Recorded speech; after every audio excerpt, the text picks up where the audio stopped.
Hello, ladies and gentlemen, and welcome back. It's MotorMotion E-Series, and we are stoked to return with the Trak Racer TCR Cup for round 2. It is Spa Francorchamps. It's the second part of 3 races in the first leg of this season. We are in the European leg right now. Last week for round 1, we did have, of course, Brands Hatch, which presented some rather interesting racing and strategy in this one-make series here. Of course, the Mazda 3 Group 4 cars chewing up their front tires, and that created a lot of interesting strategy calls throughout the races. Some getting ahead, some falling behind as a result of wrangling these lovely cars around this circuit today. So we are back for round 2. The points have been calculated, and that means we do know who's leading our championships at the moment, and both the drivers and the teams championships. We'll keep you informed about what that is looking like in a few moments time. But first we get to talk about Spa, because Spa is a fantastic circuit, and I'm really looking forward to seeing how these Group 4 FF cars, the TCR class cars, do go around here. It's a long pit entry, it's a long circuit, lots of straights. It's the polar opposite of what we've seen last week at Brands Hatch, which didn't basically have any long straights at all. So we will see. But let's get into things, and we'll introduce our brilliant commentary team today. It is going to be myself hosting, George Cooke, and then we've got the legendary voice that is Nick Pautasso backing me up in the comms booth, and our pit lane reporter, Andrew Scott. Let's hear from them both now. Nick, how are you doing? Yes, hello George, hello Ando, and good afternoon and good morning, good evening, wherever you're watching here on us at MotorMotion E-Series for the Trak Racer TCR Cup for round 2. I'll tell you what, I'm excited. I'm a little bit beaten up, but I'm excited. I'm here and I'm ready to enjoy myself some great action with the TCR cars. Yes, as George said, we are here at the beautiful Circuit de Spa Francorchamps, situated right in the heartbeat of the Ardennes Forest in Stavelot. So very iconic and very glorious mountains and rainforest that we have here that outlays a track that is 7 kilometers long and is going to be looking at around about that 2-minute 26-28 marker for lap times in qualifying. So the cars are out on track set in their qualifying laps, and we are about to get underway very shortly. We certainly are, and of course our pit lane reporter, Andrew Scott, who sounds like he's a bit of aloof at the moment. He's walking around the track as far as I know. We need to put a GPS tag on this man for today. But Andrew Scott, welcome in. How are you doing from out there somewhere on the circuit? Yeah, good mate. G'day viewers. G'day Nick. G'day George. Yeah, I'm down at Eau Rouge at the moment. I'm now going to be the track walking reporter today. I'm not in the pits. So yeah, a good mate of mine, Martin Brundle, he's told me a couple of good spots around this track to observe from, and I'm down at Eau Rouge at the moment. Really looking forward to this one. It's going to be a tyre killer again, I'm told. Exciting. So we look forward to that, and of course, round 2, Circuit de Spa Francorchamps here in the lovely Belgium. 102 years of history and a 7-kilometer track. We'll talk about that in just a second, but we do have to focus on the fact that there are 19 laps for this race for both Lobby 1 and Lobby 2. Time of day will be early morning. All racing tyres permitted today, but the hard tyres are mandatory for this event, and the drivers must, of course, use them. So that's going to introduce a few things, because we only saw one team try out the hard tyres at Brands Hatch, and it looked like it was for a bit of experimentation, possibly for this round. Tuning prohibited. As always, drivers will be allowed to adjust the brake bias, but that is it. So let's talk about Spa. This is one of my ultimate favorite tracks. 20 corners here, 7 kilometers, and you've got the very famous corners such as Eau Rouge, you've got Stavelot, you've got the Wagner's S's, you've got Rivage. There is so much good racing here, and it really is, in my opinion, a driver's circuit. Oh, absolutely. I love Spa with a passion. It's one of the greatest tracks in the European calendar that we have here at Trak Racer TCR Cup presented by MotorMotion E-Series. Beautiful track. The main parts of the track I'll be keeping my eyes on, especially, will be through Les Coombes and Malmedy. It's obviously trying to get that sequence of runs down to Brussels, and then all the way down through to Pouon, all the way through to Stavelot, and then Paul Frere, and then the bus stop, and then La Source. I mean, George, around this track, you have to look everywhere, because it's going to open up a lot more chances for overtaking and a lot more chances to really take advantage of the slipstream and really try to make that move essential to gain that position ahead of your rival. Exactly right, yeah. Long straight there, of course, the Kemmel straight on the back of Eau Rouge. You get that corner nailed, you end up on that straight with a lot of speed. The cars here will be absolutely flat out through that section of the race, and we haven't really seen what the slipstream effect will be with these Mazda 3s, and today we get the answer to that question. It's going to be absolutely key. We're looking forward to getting out on track for Lobby 1 in just a moment, but first, a very quick breakdown of our qualifying results, which have just come in. So Nick, please take us through Lobby 1 qualifying results. Absolutely. So our drivers have been out on track. They've done their qualifying, and it is going to be Nick Pfaff for Astor Racing, the man that got himself onto the podium and put a brilliant move on Scott Taylor to take P2 from Brands Hatch. So he qualifies on the front row ahead of last time's race winner in Lobby 2, Steph Francis for Street to Track Racing. So a great front row pairing between those two. So both second and first last time out at Brands Hatch. And then in third place, the man that we talked to off camera, obviously with having troubles pronouncing his surname. Hopefully we get it right this time. It's Matt Donetti for Hassel 1 Motorsport, rounding up in third place. Lewis Atkinson down in fourth place, so a little bit low for Lewis this time round for the Hooncorp Esports team. So he's got a lot of work to do to try and get himself back up to where he normally places himself, which is first in most of the races he does. Fifth and sixth place is a PCR lockout, third row for Jeremy Crow and Mark Pacheco. And then down in seventh place, we have Morgan Davey. So I did report this last time out at Brands Hatch that we did spot Morgan Davey in the pit lane at Brands Hatch. And he was watching alongside Wade Rushton and Jeff Brun, as well as Dylan Scarborough also coming to approach me from the comms box to say, hey, do you want to come for a drive? And I just said, well, if you're going to Spa, I'm out, because if it comes to tyre wear, you don't want to trust me with tyres. So he trusted Morgan, and Morgan's got himself up into P7. So that's two Astor cars in the top 7. Rounding up the rest of the grid, we have Matthew Johnson for Juice Motorsport in 8th place, Rob Jacobs in 9th for Hooncorp Esports, Andrew Enst for Mad Turtle Racing rounds up the top 10. Jason Oswald, the second driver for Street to Track, in 11th place. Matthew Hatton, the second of the Juice Motorsports, just outside the top 10, sitting in 12th place. Tony Griffin, a little bit low down from where we saw him compared to at Brands Hatch, where he finished a miraculous 5th place at last time out, but now down in 13th. So a lot of work to do for the wily old fox in 13th place. And then rounding up our 14-man field is Mark Hasseldean for Hassel 1 Motorsport, and that is going to be our 14-man lobby here for Lobby 1. Gentlemen, I don't know about you, but I'm excited for this race, and I'm excited to see who comes out of the source and going through to the Kemmel Straight, or El Rouge, Radion, and Kemmel Straight in the lead. It's going to be an exciting one. We're about to get started, so buckle in, because we're about to get out on track and see how Lobby 1 does perform. Let's go to circuit now.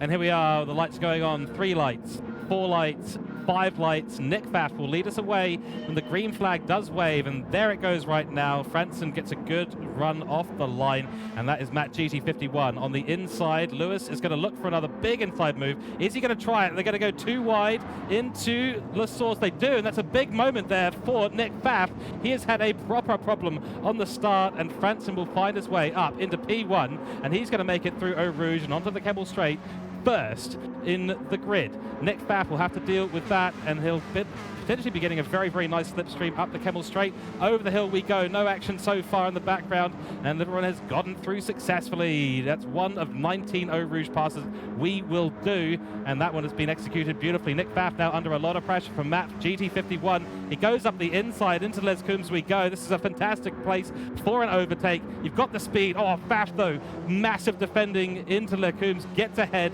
outbreaks his competitor in P3 and keeps that P2 position. Franson starting to run away with things a little bit. It's a small gap, but it is a gap, and instead Pfaff is now fighting between P2, P3, P4. Lewis goes for the move. He goes right up the inside. What a stunning development that is, and into the last part of No Name Corner we go. Hooncorp Esports up to P2, Astor in Hooncorp's in P3, Astor in P2, and there is the Street to Track car leading again as we head towards Pouhon for the first time, Nick.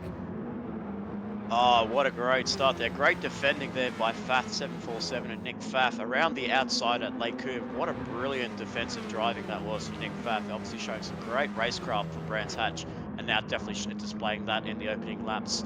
Whilst we've seen a couple of gainers there, we've seen Lewis now up into the P3, and we see Matthew Joynson's actually moved up to P7 as well. Morgan Davies just dropped a position down to P7, so lots of work to do for the new boy coming into the Trak Racer TCR Cup, but it is still the handsome banana, the Flying Dutchman in Steph Franson for Street to Track leading the way, as we have Fath747 and Nick Fath in second, HC Lewis and Lewis Acton in third. So very steady at the moment here, George. Obviously, all the drivers are keeping line astern. There's not really too many major moves going on just yet.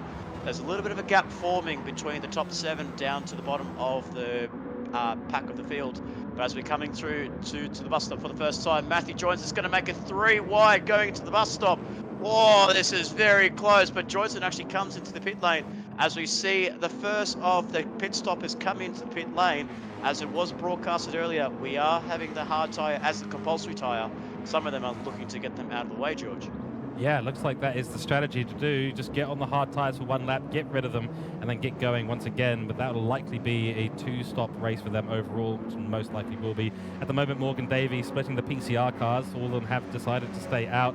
Morgan Davey, the new signing for Asta Racing, now getting involved at the top of the grid. He started a little bit further down in P7, now finds himself in P3. That's a side-by-side there by Malevolence and S2T Goju. That's Oswald from the Street to Track Racing. He's flashing his rear lights as well, saying maybe that was a bit of an apology for him, not quite sure, but he's still got the lights on.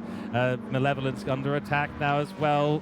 There's Matt going up the outside, and he's gotten it done very, very nicely in the other Juice Motorsport car. So a lot coming into the pits there. There's got to be a gaggle of about 5 or 6 cars there, including our former leader of the race, Franson. Yeah, absolutely. So he's pulled the trigger. I was actually surprised. I actually thought he was on a softer compound on the mediums or the softs, because he looked like he got away at the initial phase on that opening lap as everyone else was squabbling for position. But obviously in his case, he just showed some very strong pace on that hard tyres. So to build a gap, and now he's actually built more of a gap over Lewis in 11th place. So as we go down to Ando Scott, who was watching the start of that race at El Rouge. Ando, what was the sound like? What was the vibe like down at El Rouge on that opening lap? Yeah, it was pretty epic, mate. I'd say there was a few cars lifting a little bit as they went through 2 by 2 and just sorting themselves out still, but I fully anticipate they'll be fully flat through Eau Rouge next time round, doing upwards of 200 Ks as they get to the top of Radion there. But I can just tell you now from my pit lane spies that yes, that was a few hard runners that went into the pits on lap 1. They'll be doing a 2-stop race now. But interestingly, the Cougar supercomputers tell me that is not the optimal strategy today. So it'll be interesting to see if those cars can make that strategy work. And it's all about trying to see what the Cougar boys can do when it comes to Lobby 2. But it is Lobby 1, lap 2 of 19, and we have Nick Faff has picked up a 1-second penalty next to his name there. So car 92 in all sorts of trouble in this opening couple of laps there. He's pulled a gap over Pacheco in Paco in the PCR 777-3. The Flying Spanishman in the Spaniard in 2nd place. Morgan Davey in 3rd. So what we've got, Asta 1st and 3rd, and we have PCR 2nd and 4th. So great outing by these guys. Obviously they're yet to make a pit stop, but as Ando was saying, the 2-stop might not be the strategy, George. Are we thinking potentially a 1-stop with these guys? Oh, I mean, it's entirely doable. You could potentially run the hards for, I think, well over 10 laps. The constraint there is going to be fuel, but if you can manage your fuel really well, do a bit of short shifting, maybe run in the slipstream a little bit behind another car, that can really help you to extend that stint towards the end of the tyre life for the hard tyre. Then maybe jump on a soft or a medium for the end, depending on how far you get. So that could be the strategy for a lot out there. We're already seeing a lot of gaps develop throughout the field. So it could be that we are seeing the likes of Matthew Hatton here, driving for Juice Motorsport. He could potentially be on a hard tyre and trying to run a bit longer. Malevolence in behind him, maybe even thinking to, hey, I'm quite happy here. I can just run in the slipstream. I can brake a little bit earlier, save a little bit more fuel, do a bit more short shifting, and I'll get kind of pulled along by the Juice Motorsport car. And these guys are doing quite well. Obviously, first to eighth haven't pitted yet, and they've actually created a bit of a gap there compared to Steph Franson in ninth place. So they're doing themselves well, just maintaining track position. I think that's what's key for the drivers here this evening. Despite it being a 7 kilometer circuit, it is all about that track position, getting yourself a bit of clear air, getting yourself ahead of your rival, and just maintaining your own pace and just running to a number. So if you are going for that one-stop strategy, you are running to that number that'll get you to that one-stop strategy. Otherwise, it's going Yep, that's to be exactly right. when it comes to the tires. Yeah, it's exactly right. It's a tricky. I mean, the tires always go off. It's just the nature of TCR racing. Your front tires are going to disappear. So managing how you take the corners is going to be really, really important throughout this entire event. And, you know, there's a few around, including maybe our pit lane reporter as well, who knows a little bit more about how to manage the tires than you or me. You put either of us in the car, and we won't have tires after one lap, I think.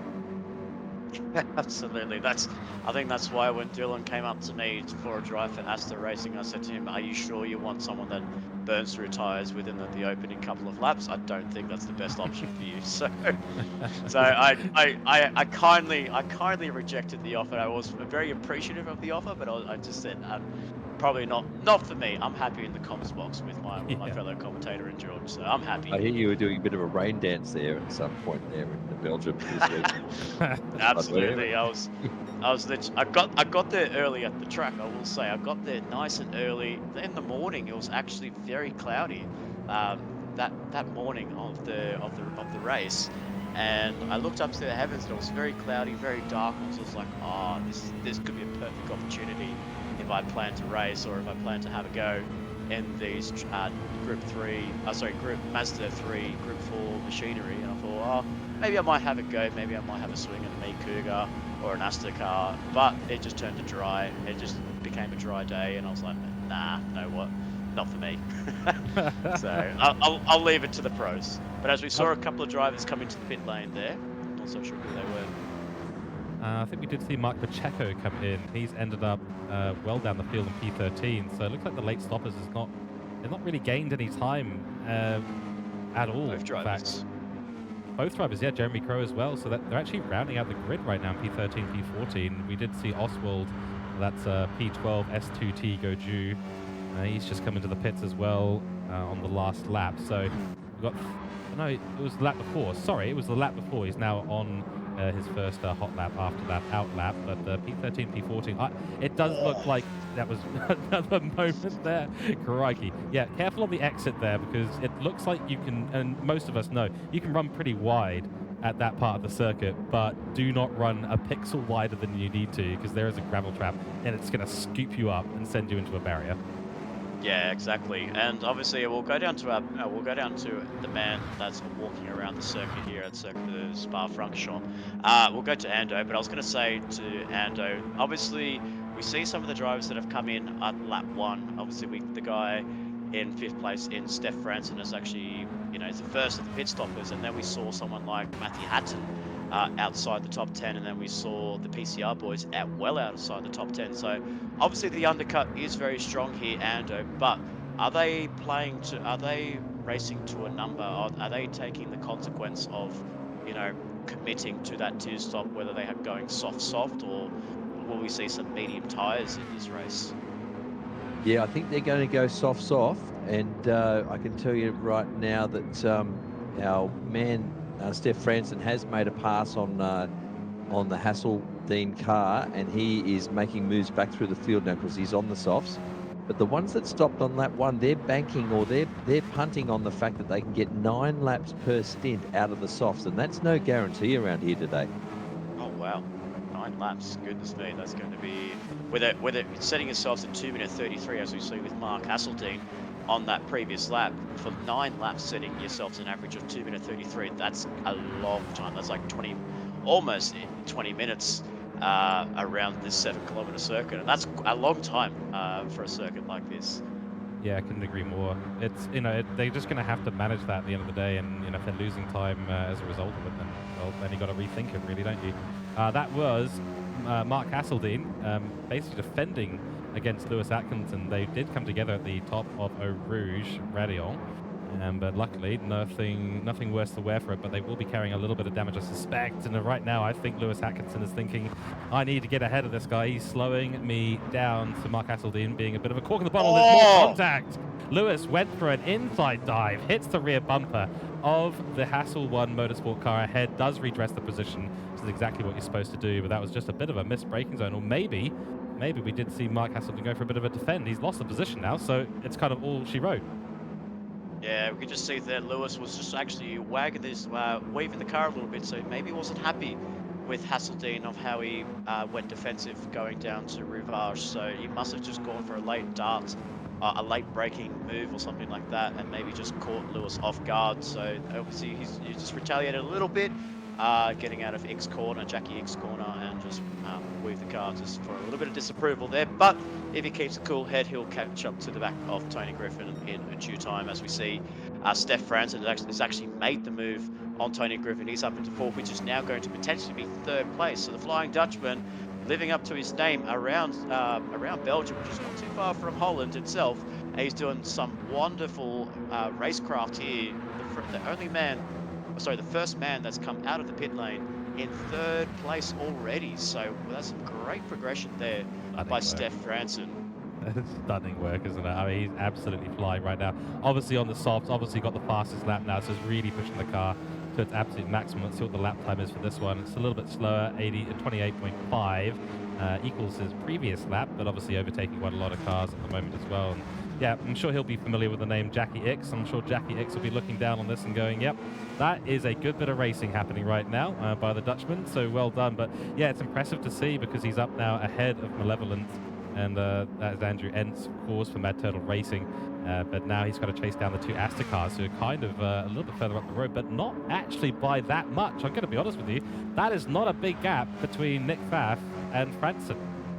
You know, I was actually about to make the same point as well. So look at the cameras here. We can see Pfaff coming through to Lake Coombe right now, and then we have Steph Franson, who's just about to come through towards Lake Coombe, as we can see on that track map, is about coming through right now.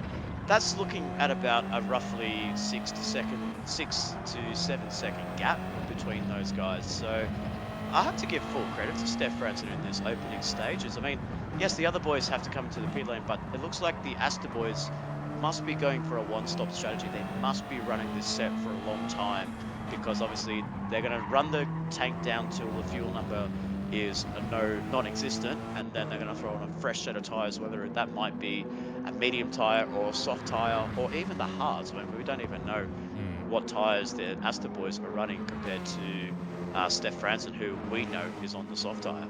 I mean, judging by the lap times right now, 2:31.4 that last lap there for Nick Pfaff. Morgan Davey doing 2:31 flat, so he's going a little bit faster than his teammate at the moment. But compare that to the 28s that are being run behind him. So they've got to be either on the hard or the medium tire. There's no way they're on softs. They're not trying to save the tire here. They're just trying to get round, manage their pace. And I think the plan here is to do one less stop than the rest of the field here from the Asta chaps. Otherwise, you know, Franson's got to do, you know, an additional stop.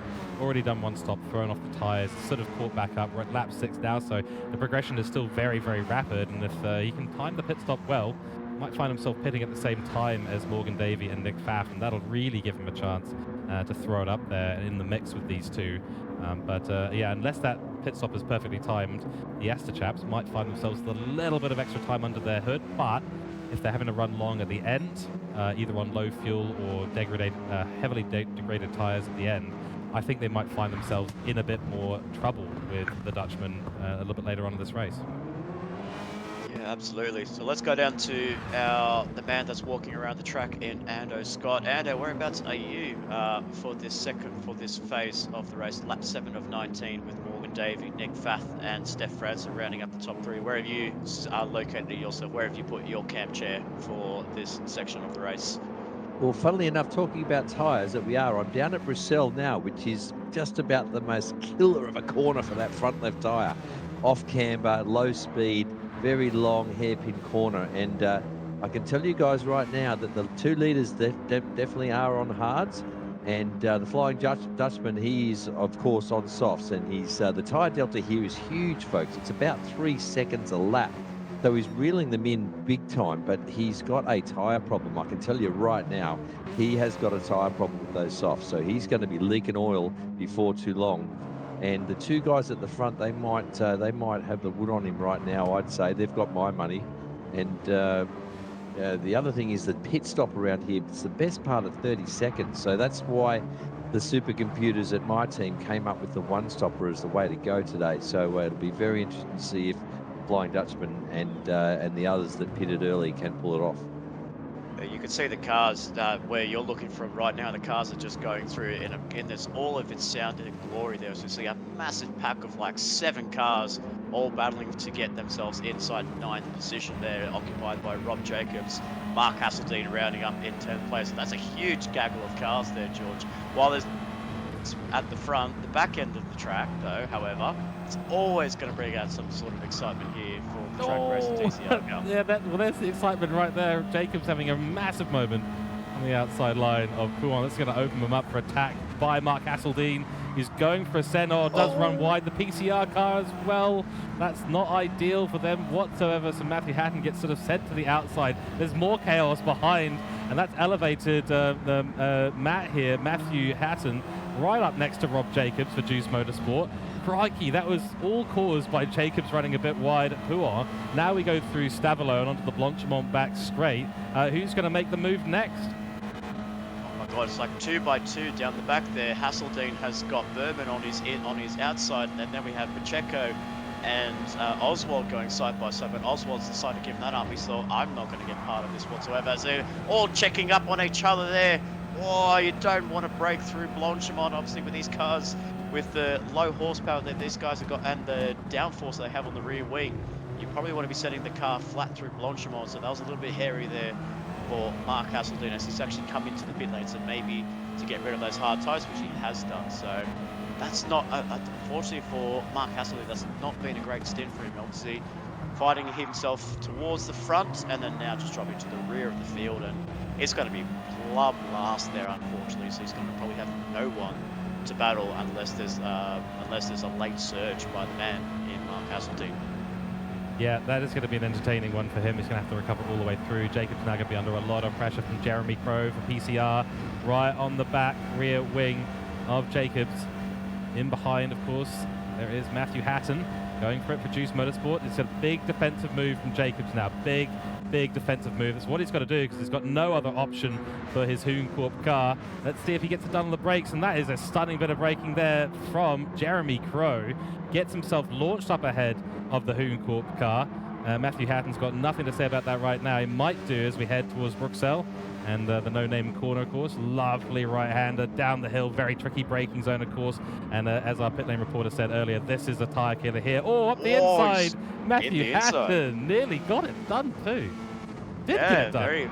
He did. He got a very smart move there by Matsumaka in Matthew Hatton. He just opened up the door, Jacobs, unfortunately, and Matt just said, thank you, I will take that. And he just shoves the nose of the Juice Motorsports entry down the inside of Jacobs, and Jacobs is about to lose another position potentially to Mark Pacheco, the Spaniard coming through in all flying colours. Doesn't manage to get through, unfortunately. Stays in 12th place, but that would have been 3 positions in the span of a sector there for Rob Jacobs. Not going well for the second driver at Hooncorp Esports. No, he's on Rob mediums. Jacobs. So we heard the report there. He's on medium tyres, so it is very much a vulture pack. He's crawling himself across the desert right now, and there's vultures all the way around him. Was leading this pack earlier on. He's let 2 vultures through so far. Managed to fight off a couple of others, but they're going to go in for another peck, I think, here as they head towards Blanchimont. Very odd to see braking maneuvers in Blanchimont last time round. Oh, that was a close one. And Pacheco does finally make it up the inside eventually. And a few heart and throat moments there, I think, though, because that was a scary one. Yeah, very, very good racing though. Very smart driving there by Jacobs, just to not fight that. He knows he's on a weaker compound compared to the others that might be on the soft tyres, so he's just decided to give that up. And yeah, he's gone from 9th to 12th place in a lap there, George. So not the best lap for Rob Jacobs to unfortunately be on those medium tyres while everyone else is flying away on the softs. Maybe the Hooncorp drivers are not so confident running the soft tyres this evening. So let's go through a look at our grid as it stands right now. Morgan Davey is leading the race. A new import for Asta Racing coming in for the first time. His debut, currently leading the race and doing a great job. Then Nick Pfaff, his teammate in P2. Then it is Steph Franson for Street to Track. And they're continuing the good run of form so far, but on the softs that are going to degrade very quickly. Lewis Atkinson, currently in P4, was fighting with Matthew Joynson, but looks like the gap has opened up a fair amount. Then Matthew Joynson in P5. We've got Matt GT51 in P6, Tony Griffin P7, Jeremy Crow P8, Mark Pacheco's 2 PCR cars in a row. Pacheco still fighting with Matthew Hatton, though, for Juice Motorsport in P9, P10. Then it is Jacobs P11, Oswald P12, Levelance in P13, and Mark Hasseldine, who did that pit stop just a few moments ago, rounding out our grid in P14. And this is going to get very close, because look at where Franson is now. Here's Franson right now in P3, and that is a small gap. Yeah, oh, he's closed that up massively, but it all depends now what the tyre situation is like and what the boys at Asta Racing are going to do, what their next step is. When do they pit for their compound or their swap of compounds? Do they pit within this lap, maybe the next lap? Because then it's going to be all up to Franson. So Franson, if he wants to try and get track position and wants to be ahead of these boys in the pit lane, he needs to make the pass on track, because they all must be running very similar fuel numbers, and the compound of tyres is differentiating, but they're all going to be on that same compound of tyres potentially at the end of the race and coming into that final stint. So as we see, the Asta boys are in. Franson stays out, so he's going to try and go for a massive overcut, and he's going to try and go full send on those soft tyres. I don't know if Ando's got the intel when he's up at Rivage, but I don't know if he could say anything about Steph Franson and his tyre wear. Can he make this outlap work for him? I can tell you right now, folks, it's going to be hard for him, because he's nearly got a fully red front left tyre. So this lap has to be an absolute flyer for him, because he's going to be in this lap, I can tell you right now. So if he wants to make the overcut work, he's going to have to do another 29, a low 29 if possible, because these guys that are pitting just now, Morgan Davey and the like, they're going to be absolutely flying on softs on their outlap. Absolutely, that's good information from the pit lane or wherever you are currently on track. We'll come back to Andrew Scott in just a moment. We're on board now with Franson. It's a key lap, this one, as we've just heard. So he's got to find some time. He's down by 0.5 of a second already on his personal best at 27.1. Unlikely that he'll make it up to that. Now, Nick, we did see a lot of people come in with around 10 to 20% fuel. I think the best of those who's got the most fuel was Lewis Atkinson, 22% of fuel on board. That's going to make a difference in the pit stop. Oh yeah, absolutely. Obviously, I believe some of the drivers must have come in the pit lane on that opening lap and just put a little bit of a splash of fuel in their cars, and maybe just to try and make up the numbers or try and get themselves a bit of a pit gain on exit on this stint right now. So some of them maybe just opted to pull in a bit of extra fuel in that first stint, but others as well have been doing themselves a really good job in the fuel saving. As we can see, down in 7th, Morgan Davey is out of the pit lane and still ahead of his teammate in Nick Pfaff, but we are looking at the Flying Dutchman, the championship leader for the Trak Racer TCR Cup. He's wearing those orange numbers proud, just like the orange the fans wearing orange on their flag banners and their t-shirts. They're supporting this man. The 70,000 want to see a Dutchman take that top step, as they're very well familiar in the likes of Max Verstappen, calling him his own. The Belgians are calling Max Verstappen his own. I was going to say like that. We had a flag replacement competition in New Zealand many years ago. I think they need to do the same for Holland, and get Max Verstappen's face, and maybe put Steph Franson's face on the flag. There you go. They're your champion Dutch drivers right there. I'm sure they'll be very proud. Interestingly, Jeremy Crow, of course, and Mark Pacheco, who did pit early, they decided not to pit at that flurry of activity in the pit lane just recently. Handsome Banana, that is Franson, does come into the pit. 4% of fuel on those tyres. We absolutely screaming. Fully red. Yeah, fully red. Okay, so he's got no tyres coming in there. He's probably lucky to get through the pit entry, to be fair. Jeremy Crow, Mark Pacheco, though, this should be a pit stop for them. No, they're going to stay out. Now, we'll go to our pit lane reporter and get some information on the PCR cars, please. Yeah, they're on soft tyres. They went a bit longer on the hards at the start of the race. So they've got a bit of tyre left. Handsome Banana's in, and this is going to be interesting. We've got Morgan Davey, who is possibly the net leader of the race, coming into the bus stop now. and he's on fresh softs, fueled up, ready for the end of the race. HC Lewis came out of the pits with Faf there. A little bit of a dodgy move through Bruxelles there to get in front of him, but he's on mediums, and so is Faf. And here we have Morgan Davey crossing the start-finish line now. We've got Hanson Banana still in the pit, still taking on fuel. I think Davey's going to get him here. Well, looks like he's still stuck in the pit lane. Here's Franson, so he's not coming out of that pit lane just yet, but there he is. He's put 88 litres and he's out of the pit lane right now. He's going to join in at the back end of Nick Pfaff. It's 747. Unfortunately, he's lost the lead to Morgan Davey. Obviously, a net third was his position, but he's dropped down to P4. And the biggest surprise out of all of this, George, is Lewis Atkinson, net P2 for him, but as reported by Ando, on those medium tyres. Yeah, that's going to be an interesting one. He's on the slower compounds, who will be vulnerable to attack by the likes of Franson at the end of this race. Nick Pfaff could still be on here for a podium position, but he's going to have to do a lot of work to keep that street to track car in behind as much as possible. That's going to be a tall order, especially given the pace we've seen from Franson so far. Still holds the fastest lap at 2:27.192. But what he can do now, Nick Pfaff, is he's on a slightly slower compound. He's equal to that of Lewis. Just needs to hold on to the back of Lewis, make it harder for the Dutchman to overtake and get closer to Morgan Davey, his teammate. So I think playing the team game for Astor Racing is now what they really need to focus on with 8 laps remaining. And I think the boys at Corp Esports are running the Christmas tree colours of their tyre compounds. They've gone with hards and then softs for Lewis, and now he's on the medium. So they're going for the full Christmas lights decorations on that Corp Esports Mazda Grip 3. And I think this Grip 4. And I think we also saw the same with Rob Jacobs. I believe he's using all compounds as well. So some interesting strategies there for Corp Esports, but so far it's actually worked so well. So far it's working nicely for Lewis in P2, but I feel like he's going to lose that P2 not within the next lap, probably within the next few corners, I'd say. Yeah, it's looking really close already, and Pfaff is putting a lot of pressure in. PCR car of Mark Pacheco does come into the pits now, 17% of fuel left on board, still running the softs, of course, as reported earlier. Here goes Pfaff. He's really closing up the gap now. He might get a good run through Blanchimont.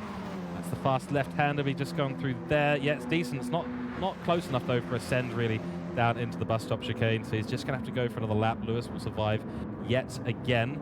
Lewis, of course, a very, very savvy driver for Corp Esports. Been with them for ages and ages and ages. I've been lucky enough to meet the man in person at the New Zealand Esports Gran Turismo Challenge, and he's a nice bloke to talk to and to hang out with.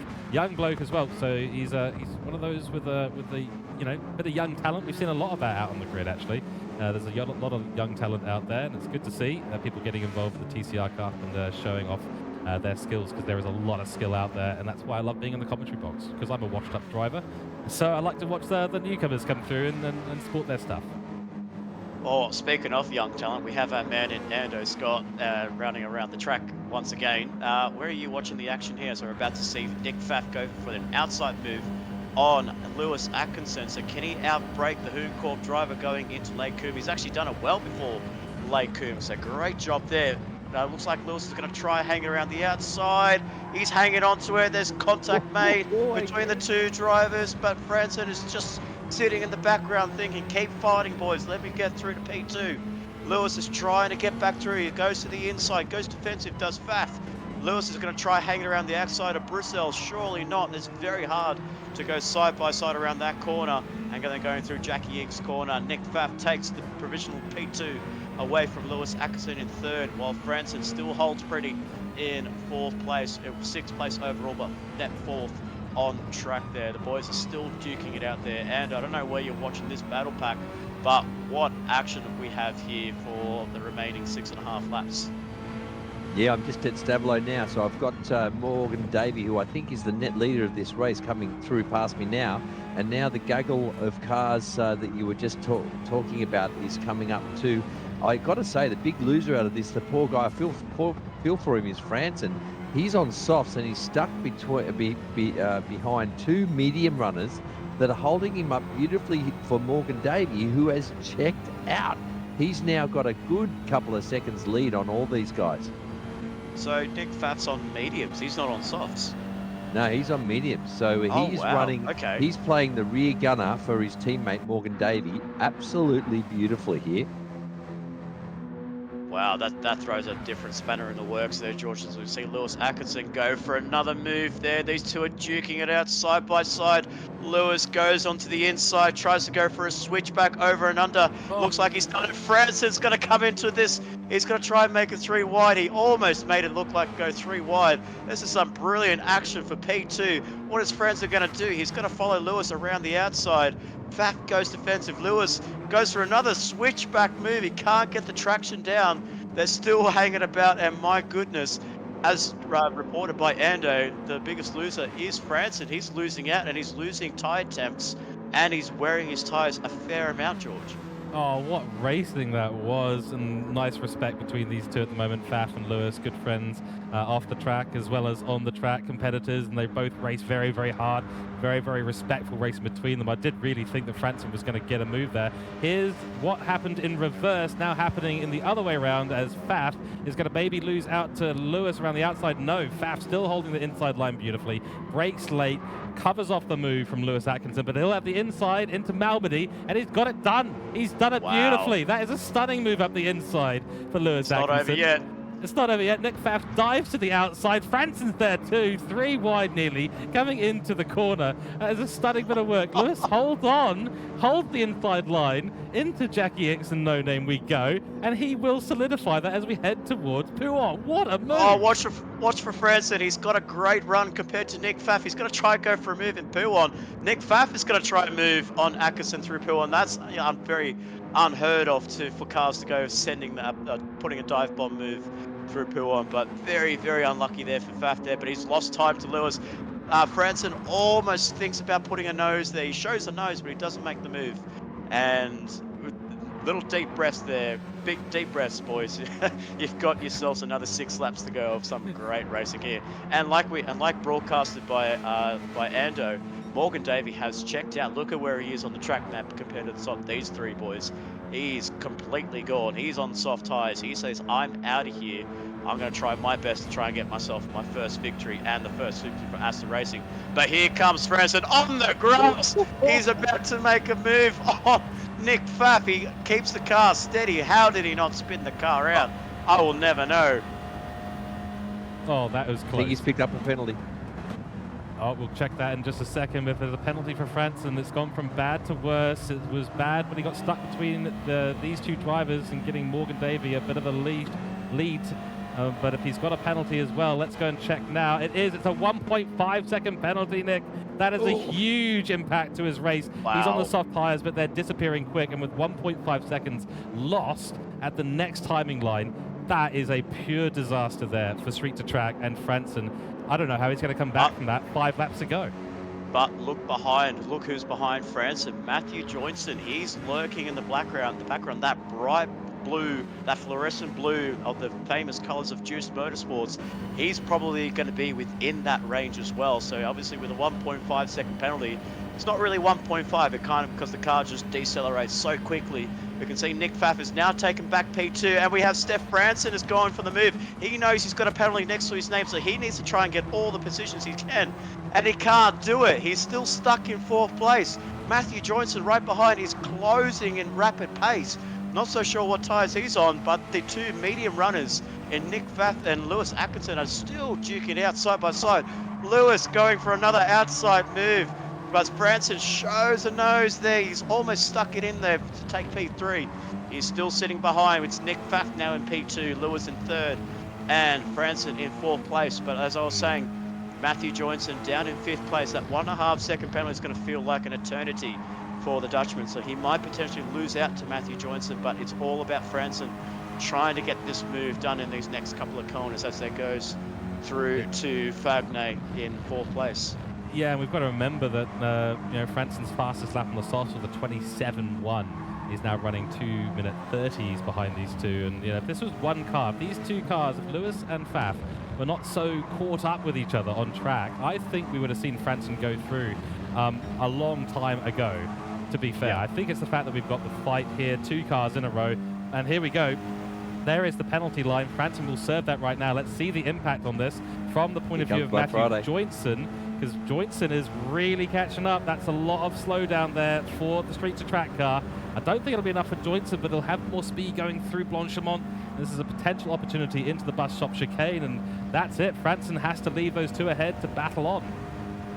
Will he go for the move through the chicane here? Doesn't look like it. No, he doesn't. He's going to stick behind. So obviously he's good mates with the street to track team in Steph Franson and representing street to track as well as Jason Oswald. So some good camaraderie there between those two drivers, showing lots of respect amongst them. But lap 15 of 19 and this battle pack for P2 still rages on, George. It's not over. I think at one point we might. I don't know if these guys are going to go side by side through Eau Rouge and Radion. They might be able to do it, but who knows? Because they're so close to each other. Yeah, I would trust these two to go side by side through Eau Rouge. Based on what we've seen so far, they've been so respectful and so aware of each other's positioning throughout the racing that they've been doing. I mean, here we go again. Lewis again will he's actually giving an updraft. Updraft.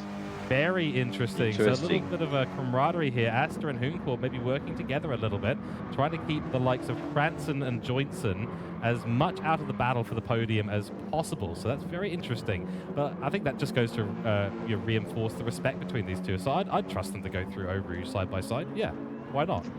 Yeah, absolutely. But as we can see there, it looks like Faf really struggling through Malmedy. He's not really able to get the traction down compared to Lewis. So you can just see in this section of corners, Lewis is very strong with his car. So Faf runs a little bit wide through Jackie X corner, and that opens up Lewis to get a bit more of an opportunity there. He's going to try and go for an outside move. Faf goes defensive. He's going to try and swing the car back in. He looks like he's almost got it done. He's showing the nose. They go a little bit of biff and barge there, contact, a little bit of wheel banging between the two drivers. They go side by side, coming to a Fagne with Faf still holding on to P2. Lewis still holds on to third. Right behind there, who's actually coming pretty fast, is Steph Franson. Oh, he's going to throw a dummy move there. That surely almost worked there through Stavilo for Lewis Atkinson.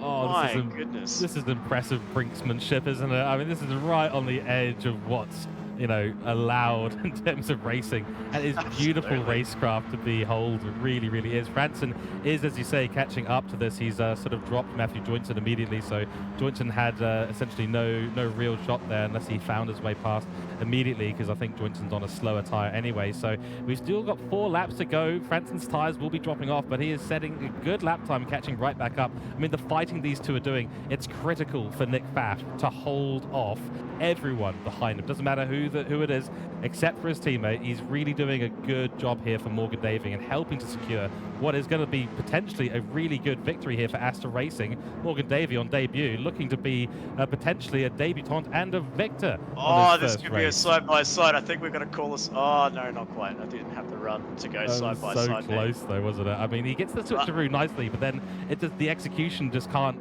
follow because you compromise your own line, right?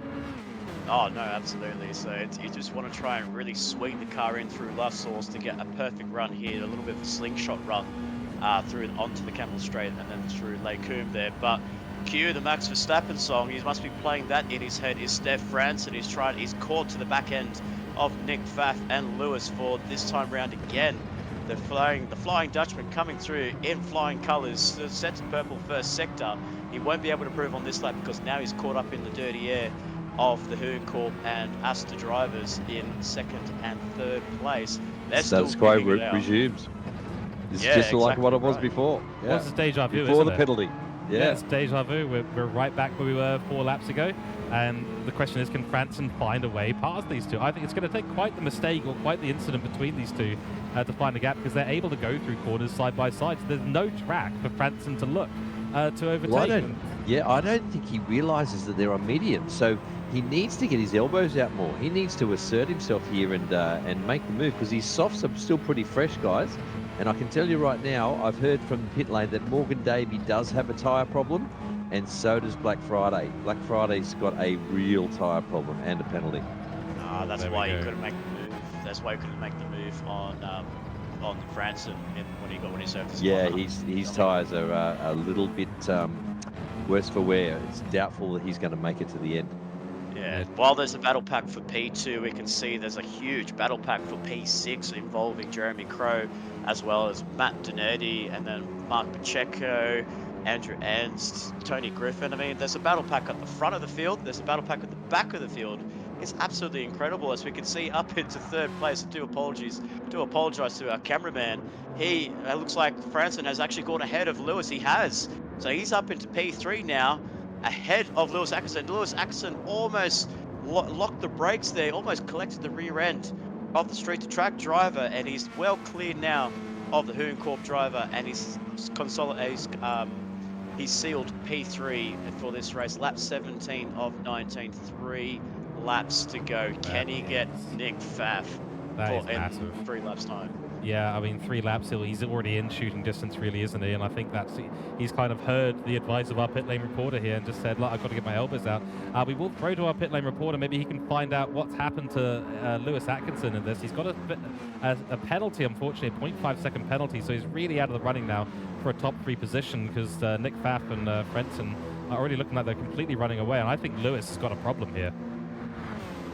Yeah, it's nothing that I can see. His tyres are okay for mediums. They're on par with Pfaff, so I think he's just had a little bit of a moment there with the attack from Franson, and he's fallen back a little bit just with a couple of scrappy corners. There we go. So nothing really unawares on the car. Now someone else has got a penalty. And who Pfaff. is that? Pfaff has got a penalty. Oh dear. Oh, look out. That is huge. That is absolutely massive. Absolutely. Now, all Franson has to do is just sit back and just wait for Nick Pfaff to get to that penalty line and just say, see you later. Thank goodness I'm out of this battle pack. Yeah, and up into P2. I mean, he'll be stoked. Yeah. I mean, he's just got to make sure he doesn't. I mean, he can just take it calm now. Just don't get a penalty, all right? That's the key thing here for Franson. The Super Max music or the Super Steph music starting to play in the background already here at the Spa Francorchamps crowd, so they are already starting to get the DJ kit out, which is very nice to see. Not so nice to hear, but it is one of those things. But this is really it, isn't it? It's going to be the timing line coming up in a couple of corners' time for Nick Pfaff. He will drop behind Franson, and Franson will have 2 laps to go after Morgan Davey. That said, I will predict now that Morgan Davey has got enough pace on him at the moment to outlast Franson. Here's the penalty for Pfaff. Immediately slows down. HC Lewis will come back, and I think it might be... No, he won't be dropping enough to get to Lewis Atkinson. So Lewis will maybe get back into this battle for P3, but I don't think he's going to have the pace at the moment. Franson to P2 with Morgan Davey out front. We've got barely any time between the top 3 or 4. There's battles all the way throughout the field. This has not been a disappointing bit of racing at Spa today. Absolutely not. I actually thought it was going to be a little bit more spread out. Obviously, yes, we do have our battle packs for the lead and for the podium, and then you've got the minor placings down in 6th, 7th, 8th place, where they're having a massive scrap amongst the competitors. But everyone is driving so well here tonight, today here at Spa Francorchamps. They're very respectable racing, a lot more room compared to Brands Hatch as well, so it opens up, the chances of overtaking, trying to go for outside sweeping moves, maybe pulling a move around the outside, throwing the nose down the inside. So it's really good to see our drivers here tonight really taking advantage of these Mazda 3s and really using these small TCR cars to really show their racecraft, and they're doing themselves an absolutely wonderful job on lap 18 of 19. We're only got a lap and a bit to go to the end of this race as we round up the rest of the grid. We have Tony Griffin and Andrew Ernst, the Mad Turtles Racing 9 and 10th. Matthew Hatton defending from Rob Jacobs. A little bit disappointing here by Rob Jacobs. I actually would have thought his name would be a little bit further up the grid. So maybe struggling times there for Rob Jacobs and compared to his teammate in Lewis Atkinson. And then we have Jason Oswald down in 13th as well. So the street to track not getting as many points as they will be in the teams championship, as well as Hoon Corp Esports, but the biggest winners will be, or it could potentially be, Asta Racing. Yeah, the street to track guys, they seem to be going for a bit of the bread and the sandwich kind of situation. They want to be first and, somewhere at the bottom at the moment, but there's a big, chunky, multi-layered bit of meat in the middle of all the other teams in the racing, other than Asta Racing, who are really coming to the party at the moment. I mean, Morgan Davey, what a signing that is. I mean, look at him at the moment.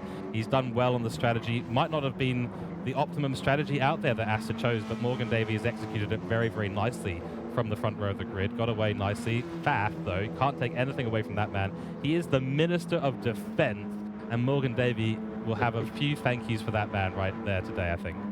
Yeah, his race engineers are thanking him already. As soon as he served that penalty a lap ago, they said the thank you to him, because that was job done. That was all he needed to do. And like you said, George, I think Morgan's got an unassailable lead now, thanks to Pfaff.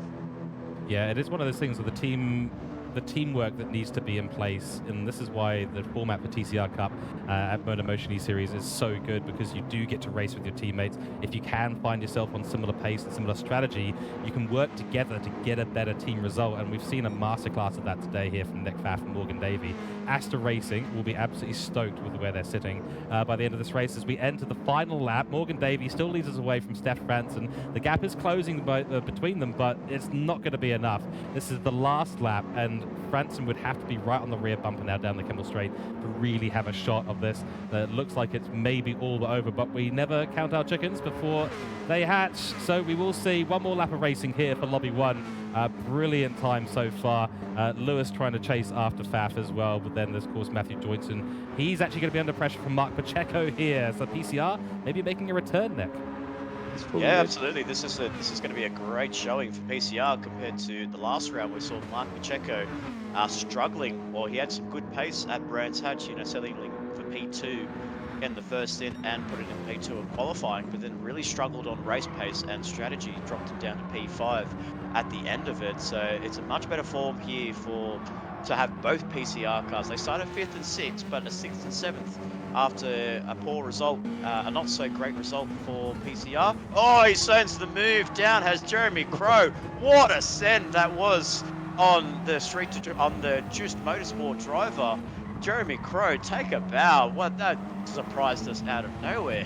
My goodness. Cameraman off I can guard tell as you, well. I George, didn't know what to do. I can tell you, Johnson Wow. is on 2 fully red tyres. He is leaking oil big time. He's in trouble. Oh, okay, there you go. So Jeremy Crow, after also what we saw in Brands Hatch, the opening lap where he did basically what he did there to Matthew Joyce, went full send in through Sheen Curve, and then just ran off the track and clipped the barrier, clipped him down into 8th place. But a P5 is a much better result for Jeremy Crow, where we want to see him. But Lewis Atkinson and Nick Pfaff, this is coming down to the last lap. Surely not. Surely we're going to see a Lewis Atkinson go for a dive bomb here. He's close enough, though. If he stays within that slipstream, he might have a chance.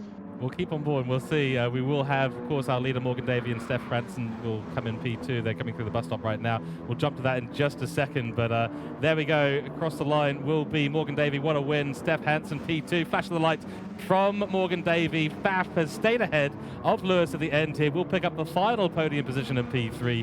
Then it is Lewis Atkinson. What a battle of the titans between those two. Pfaff and Lewis, absolutely epic, tied together with a piece of rope the entire race long. Absolutely incredible work. P5 Jeremy Crow, what a send there at the end. I think Joynson might have a few choice words for him after this race, but nonetheless P6 for him, Mark Pacheco P7, and then Matt GD51 will come in P8.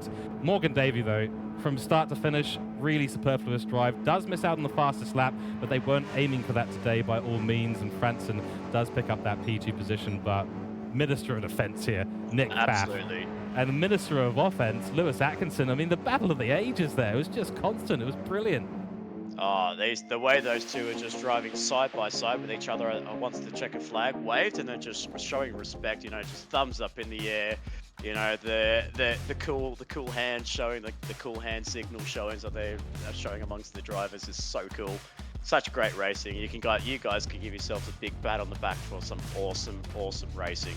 That was so good. And then we saw Franson as well congratulating Morgan Davey, pulling up alongside him. So that's one win for Franson, and that is going to be a round 2 victory for Morgan Davey, making his debut, ladies and gentlemen. Yes, it sounds weird for Morgan Davey to be a rookie here at MotorMotion E-Series, especially in the Trak Racer TCR Cup, but he's made a debut in spectacular fashion, making his debut for Astor Racing, getting themselves their first victory in season 2024, season 3 of the Trak Racer TCR Cup.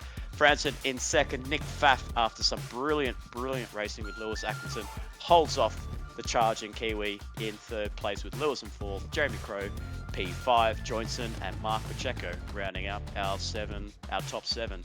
Then we have Matt Donetti. We didn't get to see these boys at the back there, but Matt Donetti in 8th, Tony Griffin, and we actually got Rob Jacobs back into the top 10. So a little bit of a recovery drive there for Jacobs to get himself into that top 10, giving Corp some valuable points.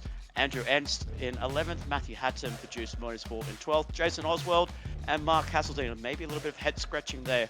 Back to the drawing boards for those 2 drivers in 13th and 14th place. But gentlemen, what a race! What a opening race for round 2 here at Spa.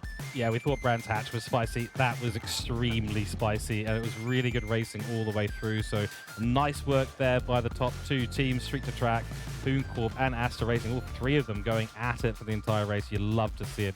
Congratulations to our top 3 and top 10.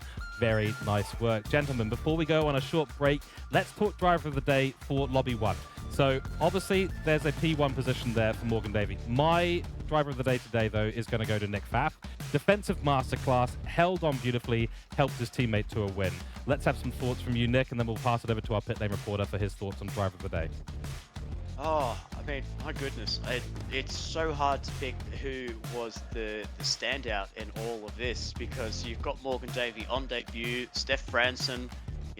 Unfortunately, he might not be in the equation because he struggled to get past Nick Pfaff and Lewis Atkinson. It's Lewis Atkinson running the Christmas tree colours of tyre compounds in this race. Nick Pfaff with the defensive masterclass. I think it's just going to have to be last time, like as we did in that opening round. So we might have to agree on each other, George, and it's going to be Nick Pfaff for my vote on driver of the day. As much as I want to give it to Morgan Davey, I feel like you have to bring out some great racing in the commentary and for our viewers, and Nick Pfaff certainly did that. Certainly did. So 2 votes for Nick Pfaff. We'll pass it down to our pit lane reporter. Wherever you are on circuit, Andrew, let's see what you think for driver of the day today.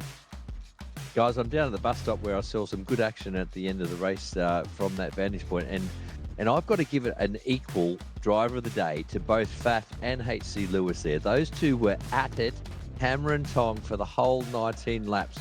I just cannot believe how hard they raced each other. And yeah, they swapped a bit of paint, but that was all within reason. So I don't think there was anything that went across the line.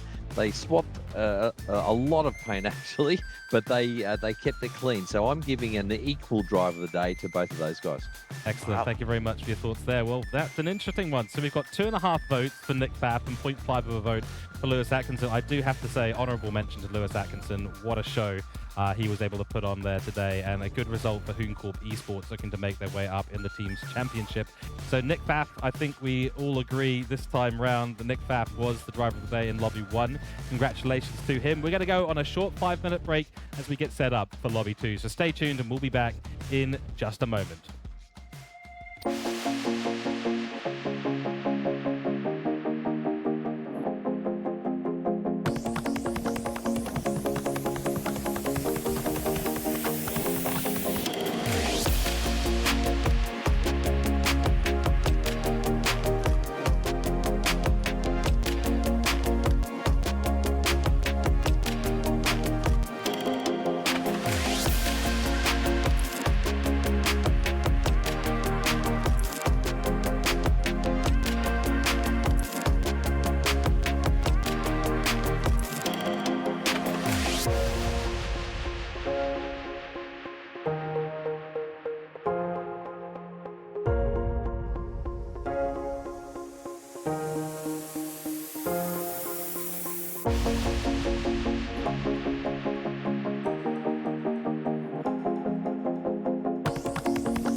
Oh, welcome back to the MotorMotion E-Series Trak Racer TCR Cup. We're back for Lobby 2.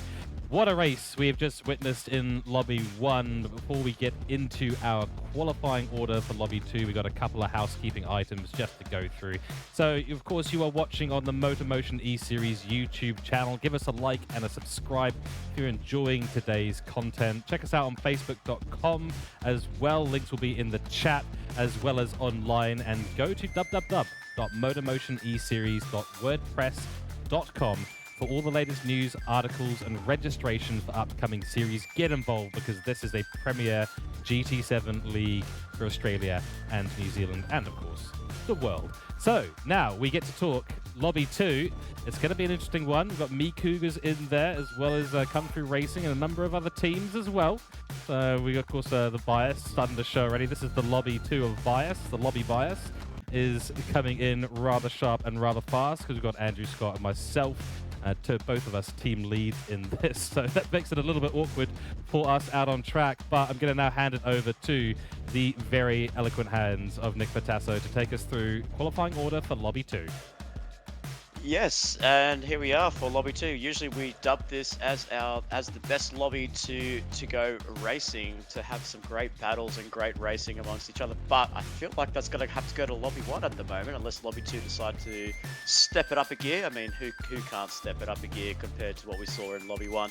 But it is a huge surprise here, ladies and gentlemen. The main leader of Me Cougar Drive Development in Andrew Scott is not available, is not actually on the track tonight. So he's actually given the seat a chance to give a seat to a newcomer here at MotorMotion E-Series. It's going to be Ridwan Hamza, the man that races at Track Stars Racing Series, our sister team, our sister series in Track Stars Racing Series. Is a multiple champion in that league, in the Track Stars Touring Cars Championship, and now obviously adding another one to his repertoire, which is another one to his CV rather, is the Formula Track Stars in 2024. So Ridwan Hamza having a go in the Mazda 3 Group 4s and has slapped it on pole position. And then in position 2 we have Luke Stone for Lightning Motorsport. So we saw some great pace for Luke Stone at Brands Hatch and he's backed it up with a P2 in qualifying. So Me Cougar versus Lightning Motorsport on the front row. Then we have Mick Hill, the veteran of Me Cougar, in 3rd place, and then Shannon Jones for Kung Fu Racing in 4th place. That's the best qualifying for Shannon Jones, and he'll definitely be learning a lot from the drivers ahead of him in our top 3 standings. 5th place is Boris Blaznik for Warpaint's Wicked Awesome Racing. In 5th place, Dean Vandersan after what was a monumental crash at Brands Hatch. He's okay. He's been given the all clear to race here at Spa Francorchamps, and he's slapped it onto P6 on the 3rd row of the grid. So great job for Dean van der Zandt. And then Scott Taylor, who pulled off a brilliant strategy masterclass at Brands Hatch to seal himself P3, is down in 7th place. Then we go to the next page. In 8th place, it is Mitch Collin for Collin Racing Team. And then we have the debuting Dave Chucky. So he actually didn't make his debut at Brands Hatch, and now we get to see what he's actually like in these Mazda 3s. It's going to be very excited to see what he can do. And then we have Chris Patajak in rounding up the top 10 with Colin Fee just outside for Kung Fu Racing in 11th place. Brett Allen, the second of the Wicked Awesome Racings, in 12th place. Troy Bricknell in 13th.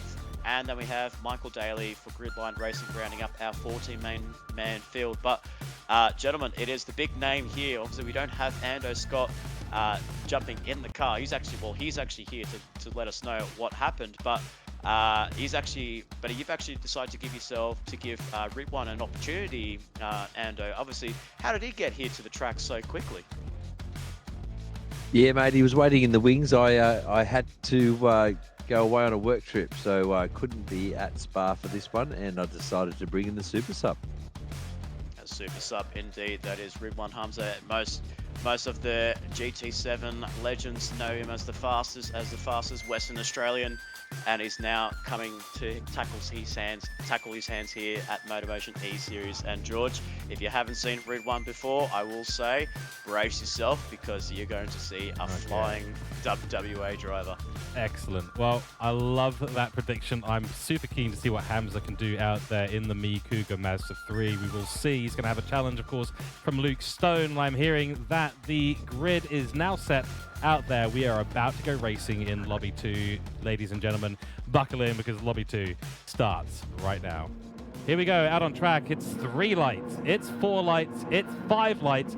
Hamza will lead us away from Luke Stone as the lights go out and the race is initialized. Beautiful start there from the top 4. Column Racing already making their way over to the outside line with CP Motorsports on the far outside of La Source. Kung Fu Racing a bit of a bottleneck right now. Hamza has lost a position immediately. Luke Stone does get ahead for Lightning Motorsport. Hamza will have to deal with his teammate now. Mick Hill will be up there in P3 as they head towards Eau Rouge and Radion for the first time. Might be a tactical move to get a slipstream on the Kemmel Straight for the first run. Luke Stone leads us away. Hamza will be right in that slipstream. Shannon Jones having a go at the back of Mick Hill. We've got a Kung Fu Racing car versus a Mi Cougar car. Luke Stone goes defensive and through goes Hamza. What a run through Eau Rouge and Radion. He is miles ahead already as we enter the braking zone for Les Coombs. For the first time, Luke Stone's got no ability to keep the South African behind him. The 114 car making their way through back up into the lead of the race. And I'm not going to say the mistake at the exit of La Source was tactical, but it certainly worked out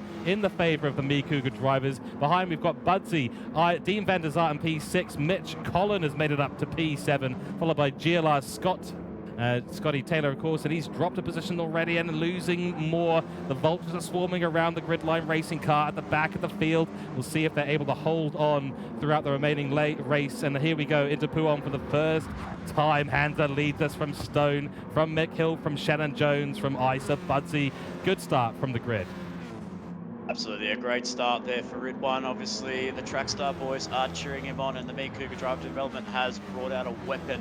And that was as we saw there in that opening lap, that he ran very deep into La Source, which actually pushed him off the track there. So I don't know how he got the traction down and how he got the pace up through Eau Rouge and Radion, but he tucked underneath the rear wing of Luke Stone and got a huge slipstream effect on him to get past Luke Stone to retake P1. But Luke Stone is now back onto the rear quarters of the flying South African in first place. And we see some drivers down the back there all squabbling just to try and keep themselves on the track there. We have GLR Scotty in 7th place. He's still holding position in 7th place. Mitch Collin and his teammate in Chris Patajak and Mr. Sate in 9th place, while we have Michael Daly rounding up the top 10. So we have basically a GLR sandwich amongst a couple of Colin Racing Team meat filling.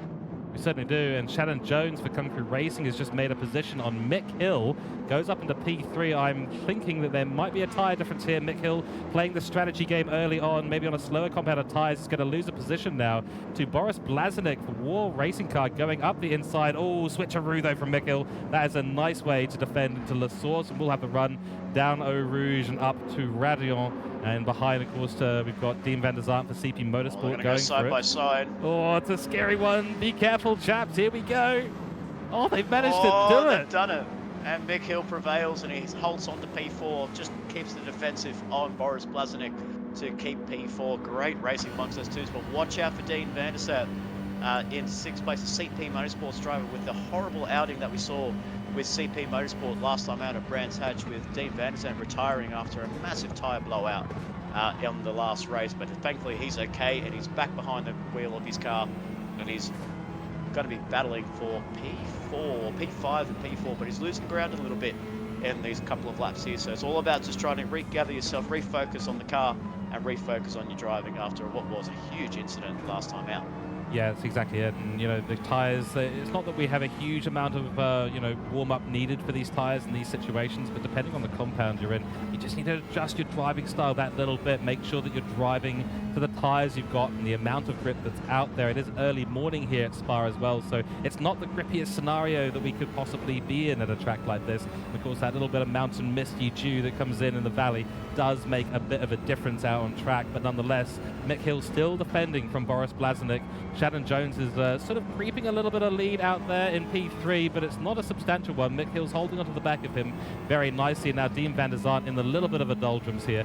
Behind him, Scott Taylor for GLR Gridline Racing is under pressure from Mitch Collins. So the old partnership of Gridline versus Colin Racing goes once again. We saw it in Season 2. We're seeing it here again at Season 3.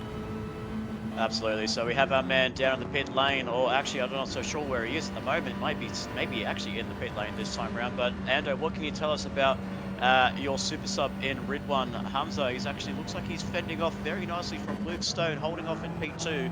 They're very close quarters, and they've actually gapped the whole field there by a comfortable margin there. Are they on some different tyre strategies? Yeah, they absolutely are. Nick, you've hit the nail on the head. They've started on softs, both of those guys, and quite critically, Hamza got past Luke Stone there down the Camel Straight on lap 1. So those guys are going to have to check out, and they're going to have to make their softs last at least 9 laps, I think. And yeah, unless they wanted to do a 2-stop, but I can see cruising here for Kung Fu. He's doing a great job on the hards there, as his disposable hero Mick Hill. He's on the hards as well. But crucially, Budsy, he's on the softs, and he should be clearing these guys, and he's not. He should have had his elbows out a bit more, although it looks like Disposable's got a penalty now.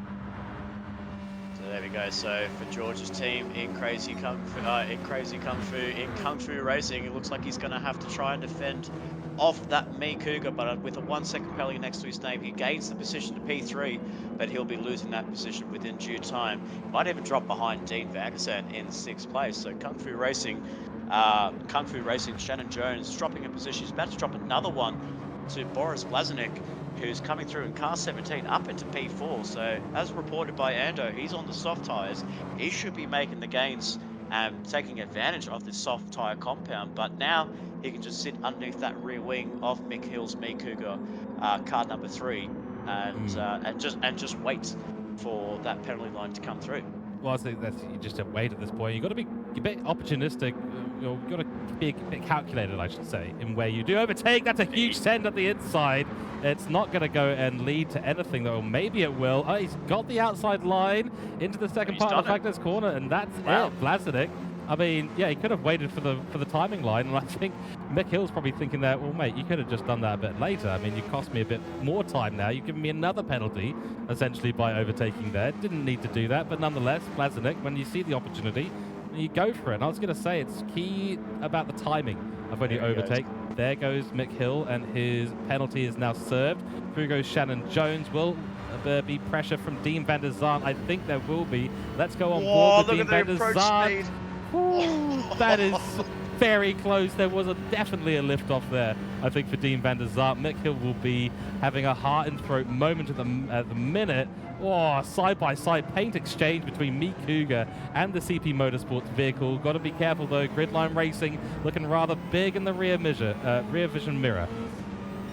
It's not just Gridline Racing. Colin Racing teams come to play as well, so they're right behind each other. So Mitch Collin behind Scott Taylor and Michael Daly, who's coming. And ladies and gentlemen, we have to remind our viewers, Big D79 qualified last place in this one. He's up into P9 on lap 4 of 19, so that's a fantastic opening stint for the man in car 79. So doing a great job there for Gridline Racing, and he's putting pressure on Mitch Collin. Looks like he's got a little bit more pace than Mitch Collin. He feels like he could run his teammate in 7th place. Exactly right, and I think it might be time to throw it down to our pit lane reporter. Ando, please tell us where you are out on track, and please have a little bit of a report. I'm keen to see what Michael Daly's tyres are and the group ahead of him, Mitch Collin in P8, P9. So where are you now? Yeah, I've made my way down to Les Combs, guys, at the end of the Camel Straight, and the cars have all just gone past, and I'm told that, yeah, there's a reason why Mick D79 has made ground. He's on the softs, so he is spending those soft tyres at an alarming rate too. So he's caught up with his teammate and this gaggle, but his teammate's on the hards. So Mick D's got it all ahead of him now because he's got that mandatory tyre to run. But I can also tell you that Mitch Collin, he's on the hards, Scotty's on the hards, and IMAT is also on the hard, so that's why they're struggling. Daly's gone through, which pushes Collin very wide off the track there. I don't know if there was any paint exchange between Michael Daly and Mitch Collin, but what an absolute ambitious move there by Michael Daly. He made the move and he gets himself back up into P8. Not so sure if there was contact, but it all started off with Dean van der Zart running deep into Brussels, which opened up the opportunity for Scott Taylor to throw the nose on the inside and then held it around the outside through Jackie Ick's corner. They nearly went the team orders come into play. And then they nearly went 3 wide into Pouon, gentlemen. That was so close. That was really close. And actually, Mitch Collin ran wide and sent his car airborne on the exit of Pouon, which was a very scary moment. He's also lost the place to Dave Chucky. So Chucky now up into P9 in this race, held on beautifully to the back of this pack for CP Motorsport. And this is going well for the debutant. Of course, he was unable to get there to Brands Hatch for round 1, but he has made it here to Belgium for round 2, and he's putting on a good performance so far, showing the Collin Racing team leader, hey, we're CP and we're here to race, as they do say. So Michael Daly, though, GLR, I mean, really good work by them. It was a little pushy and shovey. There won't be a happy livery designer in the Gridline Racing garage, but nonetheless, the paint scraping does seem to have paid off for them. P8 and P7, Scott Taylor leading the GLR team troop, so to speak, away, and the teamwork will certainly be one that needs to come into play between these two drivers now as they chase after the other CP Motorsports car of Dean van der Zart. So very much a GLR sandwich right now. Yeah, I was going to say, as reported by Ando, Michael Daly is on the softer compound compared to Scott Taylor. So what will Scott do? He might concede this position to Michael Daly. Looks like he's going to get on the brakes early, and he does. So he lets Michael go through, and he takes P7 away. But I will say, from last on the grid, from 14th to 7th, that's a fantastic opening stint, despite being on the softest compound of tyres. That's a really good drive there, no matter what. So he's done himself a fantastic job to get himself up into P7, and potentially could be P6 at the end of it, as we see Mick Hill on the recovery drive. He's dropped in behind Shannon Jones in 4th place, who's putting on a brilliant performance there. Whoa, someone in the background there's gone ice skating off Jackie Ick's corner. That was Dean van der Zart, and Michael Daly's going to go for an inside move, sends it through Pouon. Flash of the lights, so that must mean he's on the controller. So another win for the controller driver there. And we have Michael Daly in P6. I thought he just picked out the camera position. I thought he just knew where the camera was, went, oh, that's going to be on shot. I'm going to flash my light to just say hello. Absolutely. What a move, though. Up into P6 already. What a charge. What an absolute mammoth quest there that is for Michael Daly. He's got, and what do we think? And obviously, those that are on the soft tyres, we know Ridwan is on the soft tyres. Luke Stone's on the soft tyres. Boris and Budsy 76 is on the soft tyres. And now we know Michael Daly's on the soft tyres. When is the pit stop going to be for our soft runners? Are we looking? Well, the window's going to be around lap 8 to lap 10. And if they pit on lap 8, you can pretty much guarantee they're on a 2-stopper. So they'll probably do 1 lap on hards and then come back in for another swap onto softs. So the crucial thing is the guys that started on softs here and have run long do have the option to do the 1 or the 2-stopper. So they've got all the cards to play from now on. Whereas the guys on the hards, they're committed to a 1-stopper now. Yeah, two right there. And as we can see there, very impressive driving there by both Ridwan Hamza and Luke Stone. They are still close to each other, and I have to give full praise to Luke Stone. I mean, he really surprised us, George, at Brands Hatch in the Lightning Motorsports entry. The Scotsman in Luke Stone in car 53. He's doing himself a really good job to hold on to Ridwan, and Ridwan's no slouch in Group 4 machinery. Maybe not familiar with the Group 4 car in the Mazda 3, but with Luke Stone having a round under his belt and really getting an understanding of how this car works, he's done himself a really good job to hold on to the back of Ridwan. Yeah, Miku will be stoked with the signing there. I mean, it's not a permanent signing, of course, it's just a temporary replacement of their glorious leader in Andrew Scott, who was not able to make it onto the track for Spa. He is here in his pit lane capacity, of course. But yeah, Luke's going, I mean, really well done so far. He's on a decent amount of pace. Fastest lap at 28.4, so I'd say he's consistently faster, just on an average lap, than Hamza, whereas Hamza over here is setting consistent 28, 29s at the moment. Fastest lap, though, 227.8. We did see Franson in the first lobby 1, doing a 27.192. So this is only 7/10 off the fastest pace we've seen all weekend from Hamza, and he's on debut in these cars with very little, well, I'm not sure how much practice he's done. He's probably done a fair amount, but he's certainly not the most familiar in the grid right now with this bit of machinery. So that is an impressively quick bit of driving here from Hamza, and to hold off Luke Stone, who, yeah, as you said, at Brands Hatch really gave us quite the performance for Lightning Motorsport, Troy Britnell's team. He's doing well. This is going to be a battle that's going to go on. It's really going to come down to strategy execution here. How well can you manage the tyres throughout the stint? We're expecting the pit stops around lap 8, lap 9 for both of them. And actually, that's another question that comes to mind. Did we see anyone jump into the pits to get rid of a hard on lap 1? I feel like we haven't seen any of the top runners do that for Lobby 2. Yeah, I'm not so sure. We might have to cut over to Ando Scott down in the pit lane, but obviously we can see down here Soul Slayer 71 in Brett Allen and Mr. Sate in Chris Padajak. Do you know, Ando, if these guys actually started on the hard tyres and then just decided to throw on the softs? I've just lost comms with the pit lane, guys, so I can't tell you right now. I'll definitely get back to you. But as far as I know, none of the top half of the field have done that 1 lap on the hards yet. Okay. But it is still an option for a few of them. Yeah. All right. Interesting. No, I was just looking through there. I was just looking through Soul Slayer's lap times there on this leaderboard, and it didn't look like he came into the pit lane, George. So I think potentially between Soul Slayer and Sate, I think it just must have been a mistake. It must have just been some driver errors, because we can see there 2:57.8, 2:50.5. We can see there with Chris Padajak at 3:01 on lap 3. So I think it just must have been driver error in my mind. Yeah, that does seem to be the case. The driver error. They're coming into the pits now, so yeah, I think absolutely they've ended up holding some damage through some sort of incident somewhere through the first 6 laps or so, and that's caused them a bit of a problem. Just looking up the field from these two here, Brett Allen P13, then we've got Colin Fee here for Kung Fu Racing in P12, Troy Britnell for Lightning Motorsport in P11, their glorious leader, of course. Mitch Collin for Collin Racing Team P10.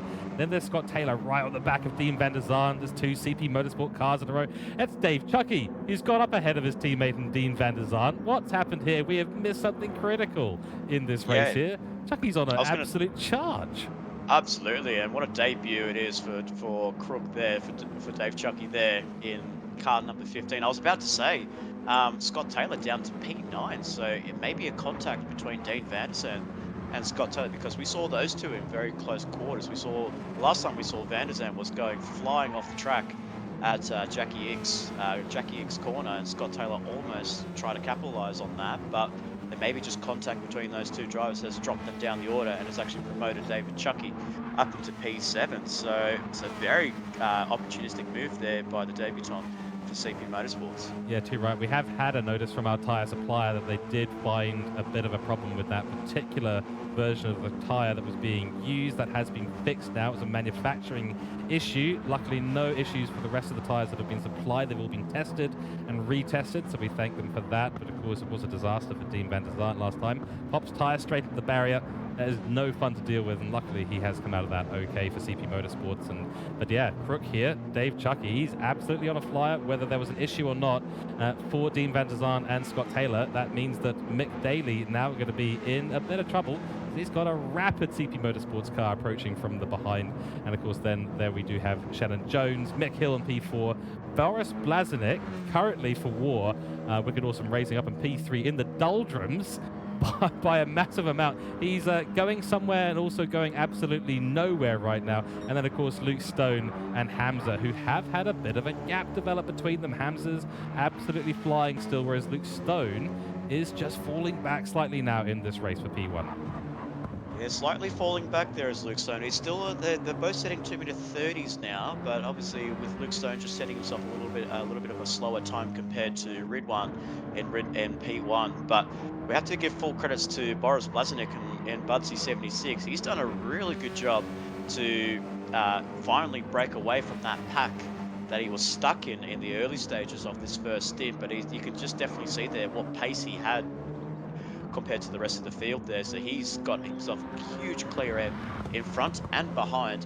Not so sure how it's going to work on strategy, where he can end up at the end of his pit stop, whether he's going to go for a 2-stop strategy or run long on the hard tires. But I think as well for Boris Blazenik, it's all about him just trying to run his own race, run his own numbers, because he looks like he's doing a really good job for himself, keeping it in P3 at the moment. Yep, get the onboard chat GPT module going. You know, hey chat GPT, what's 2 + 2? It is 4, thank you very much, because that math is even too much to do when you are focusing on racing as intense as this. And that is another thing as well, just talking about mental bandwidth and the amount of focus you've got to put into a track like this. Spa is one of those tracks that punishes a driver for one moment of a lack of focus. We have seen that already. We're going to see it again. Then you add strategy on top of that. You add on racing on top of that with other cars. That's a big moment for Boris Blazenik. Wow, how did he manage to get that back on track? Wow. Well done there. That was a huge, huge moment. That is exactly what I'm talking about. He's thinking about his strategy. Does he come in this lap or not? One moment of lack of focus, and he nearly put that thing sideways into a barrier. I think when you have a moment like that, obviously it plays a lot with the mindset, and because a moment there on Blanchimont where you're so close to the pit lane, if you know you make a mistake and you're having a little bit of lapse in concentration, I would have just thrown it into the pit lane and maybe just run a different strategy, because it can affect you mentally over those next sequence of corners, because the next time you get through Blanchimont, it could happen again. And the worst thing is, George, you're on worse tyres. The tyre wear just keeps getting more aggressive, and you won't be able to take that corner as flat as you want to. Exactly. Luke Stone has just come into the pit lane as well, so we see most of the field now driving another lap to get themselves to lap 10 or 11, so we might see a few of the hard runners just go that little bit longer. When the chaps came in, they got about somewhere between 10 and 20% fuel on board. Looks like Dave Chucky's got a decent amount, 14% on board. Luke Stone fills up to full, was running P2, comes out the pits now in P9, just ahead of P10, P11. Soul Slayer does go through as well. Brad Allen for Wicked Awesome Racing, so that won't be the race that he'll be looking for at the moment. Soul Slayer likely to come in the next couple of laps as well. Michael Daly in the pits as well. Looks like he's gone onto the hard tyre and only 50% of fuel, so I might have to throw it down to our pit lane reporter now. Andrew Scott, what is going on with Michael Daly in P11? Though that looks to be a very interesting strategy call there. Yeah, he ran out of tyres basically, so he had to pit on lap 8, and he's come out now with fuel, and he's on the hard, so that but he doesn't have enough fuel to get to the end of the race, so I think he's going to do a 2-stopper. But I can tell you right now, this is turning into a fuel race now, guys, as well as a tyre race. We've got a couple of drivers here that are significantly better on fuel than their competitors, and we'll see some positions swapped in the pits here with the refueling rate of 3 litres a second. So we've got The Mick Hooger car's looking really good on fuel. And the other one to note is GLR Scotty. He has got a significant fuel advantage on the cars around him. So look for him to make up 1, maybe 2 spots in the pit stop. Well, we saw Scott. We saw. Sorry, George. I was about to say we saw Scott Taylor at Brands Hatch. You know, work that fuel number to perfection, and that's how he jumped rivals in that race in that first sequence of pit stop. So, is he running the same strategy, maybe? I think it's more than likely that he would be. I mean, you know, if it's worked once and don't fix something that isn't broken, I guess is the kind of motto at the end of the day, isn't it? We do see Hamza in the pits as well as Boris Blazenic, both on soft tyres at the start.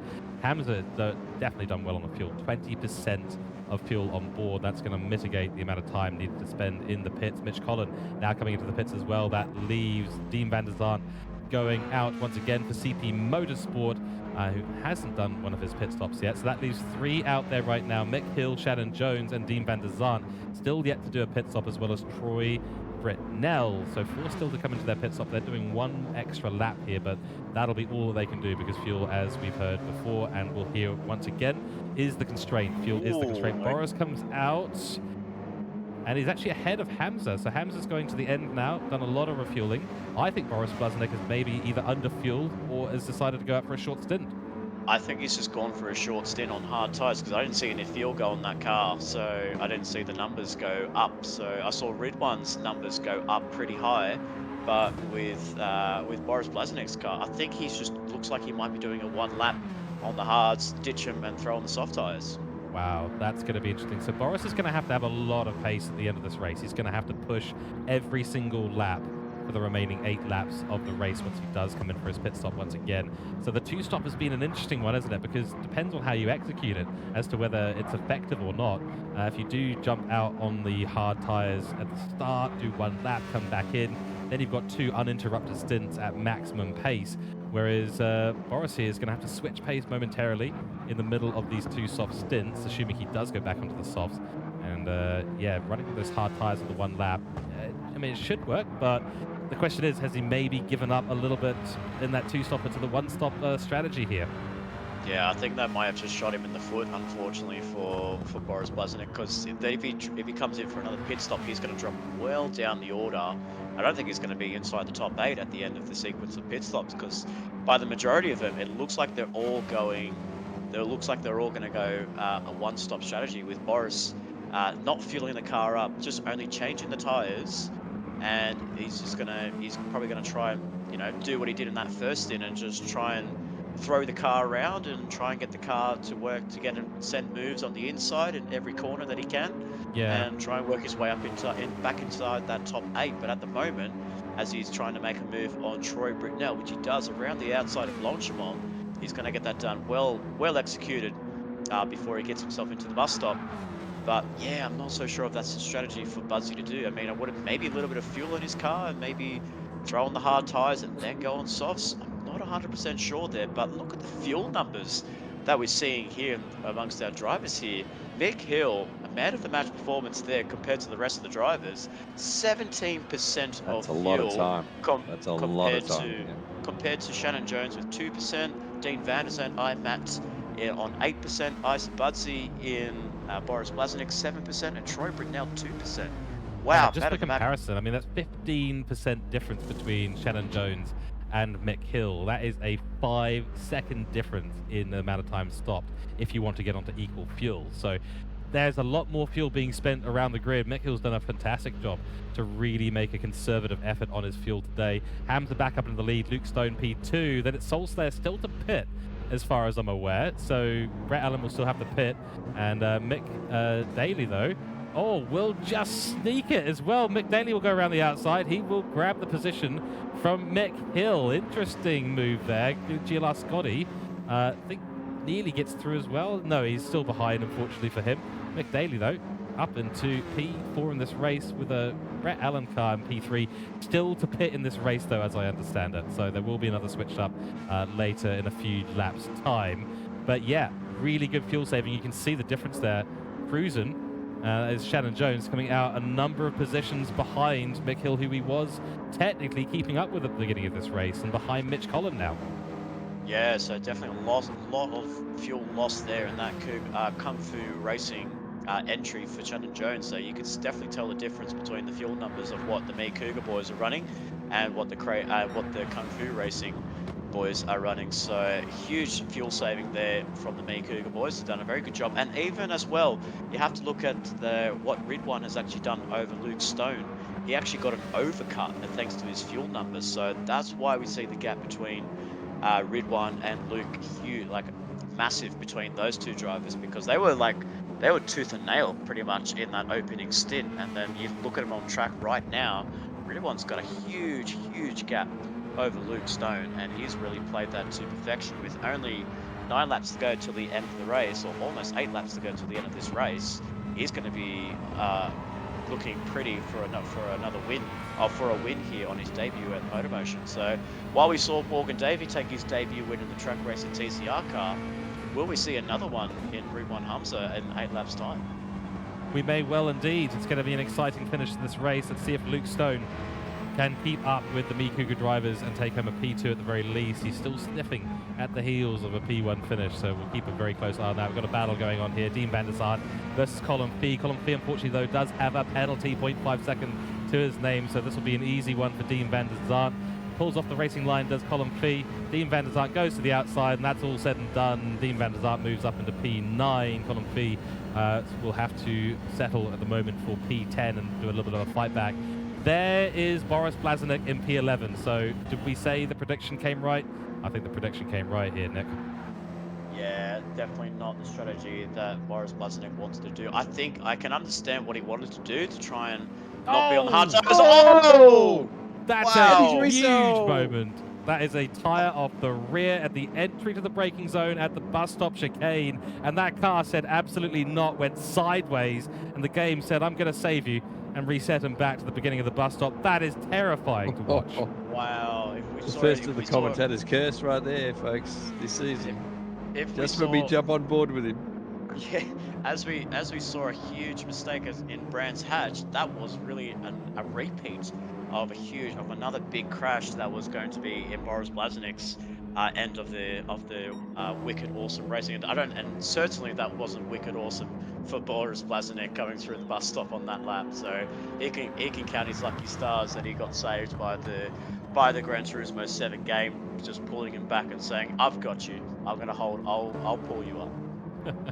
The car certainly didn't have him in that one. The tyres certainly didn't, but the game said, yeah, look, I'm just going to stop this incident from getting any worse than it already is. I think he was headed for a pit maneuver there. I think he was headed into the pits again. I feel like there was a couple of barriers he was going to bounce off, play a game of ping pong, a little mini game in Gran Turismo 7 here. It was looking very bad. Oh, Mick Hill goes off, but Pouon does manage to get back on track.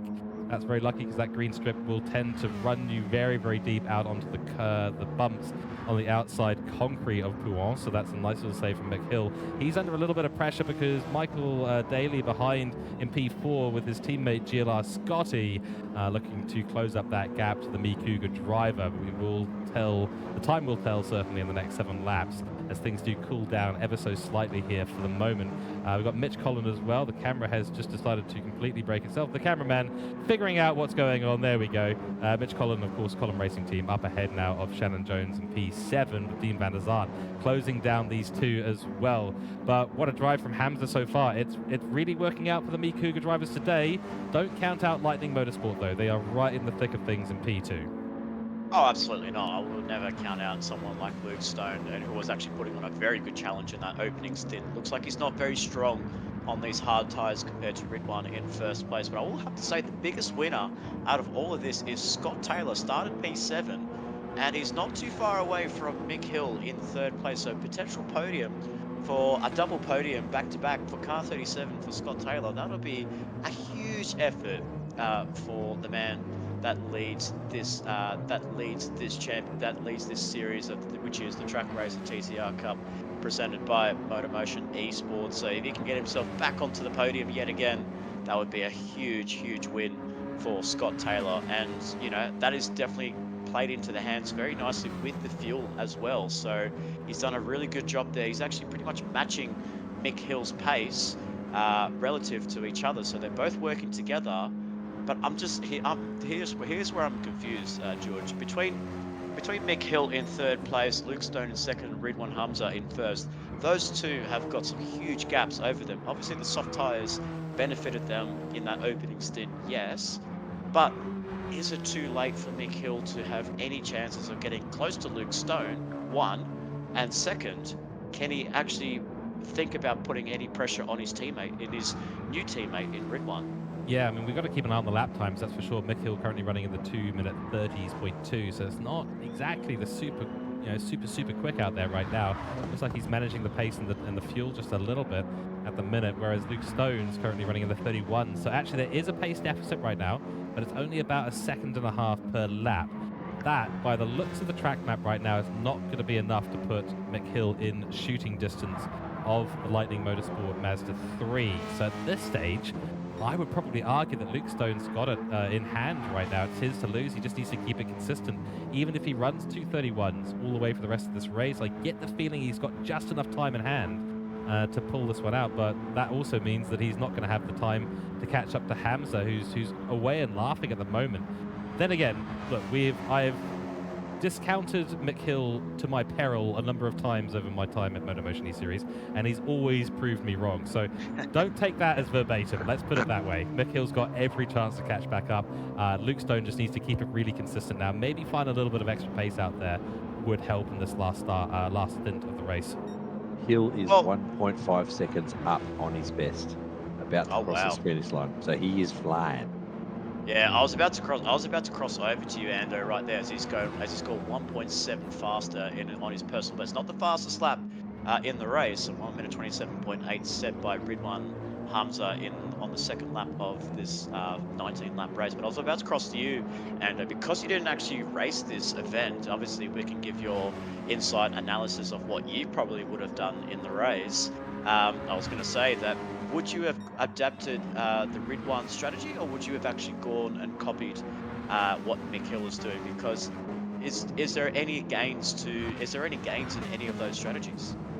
Well, yes, there is, and they're both on the same strategy. They've just done it in opposite directions. So it's definitely a one-stop race, folks. I can tell you right now, the Mikuka supercomputers were quite adamant about that.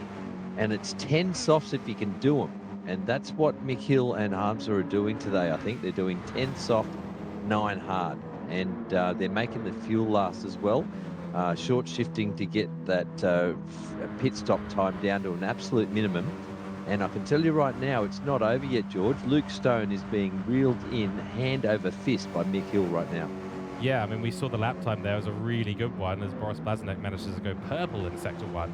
But yeah, like I said, I mean, it was sort of discount Mick Hill at your own peril, because we were looking at the lap time there. If he had continued doing 230s, then he probably wouldn't have had a shot. But if he could get to the 28th, which he did just do, and stay there, well, yeah, don't count him out. He's coming back with a vengeance, and it is absolutely on. So Luke Stone's got to be a little bit worried about that. He won't have the benefit, of course, of seeing what we're seeing here in the commentary box. We get to see all the statistics around, but Luke Stone will suddenly find himself with a very large Mikuga car in his rear vision mirror, and he is going to have to pick up the pace significantly to hold off Mick Hill in the last parts of this race. 5 laps to go. We're on lap 14 right now. Hamza leads us away. Luke Stone in potential trouble here as Mick Hill puts the foot down and gets it going for the last 5 laps of the race. And so's Hamza, for that matter. The tyre delta here is 3 seconds. So Mick Hill is lapping currently 3 seconds a lap faster than the leader.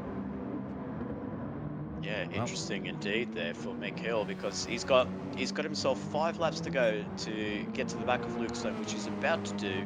Probably the chasing predictor is going to be in 2 laps time for Mick Hill to close up to Luke Stone.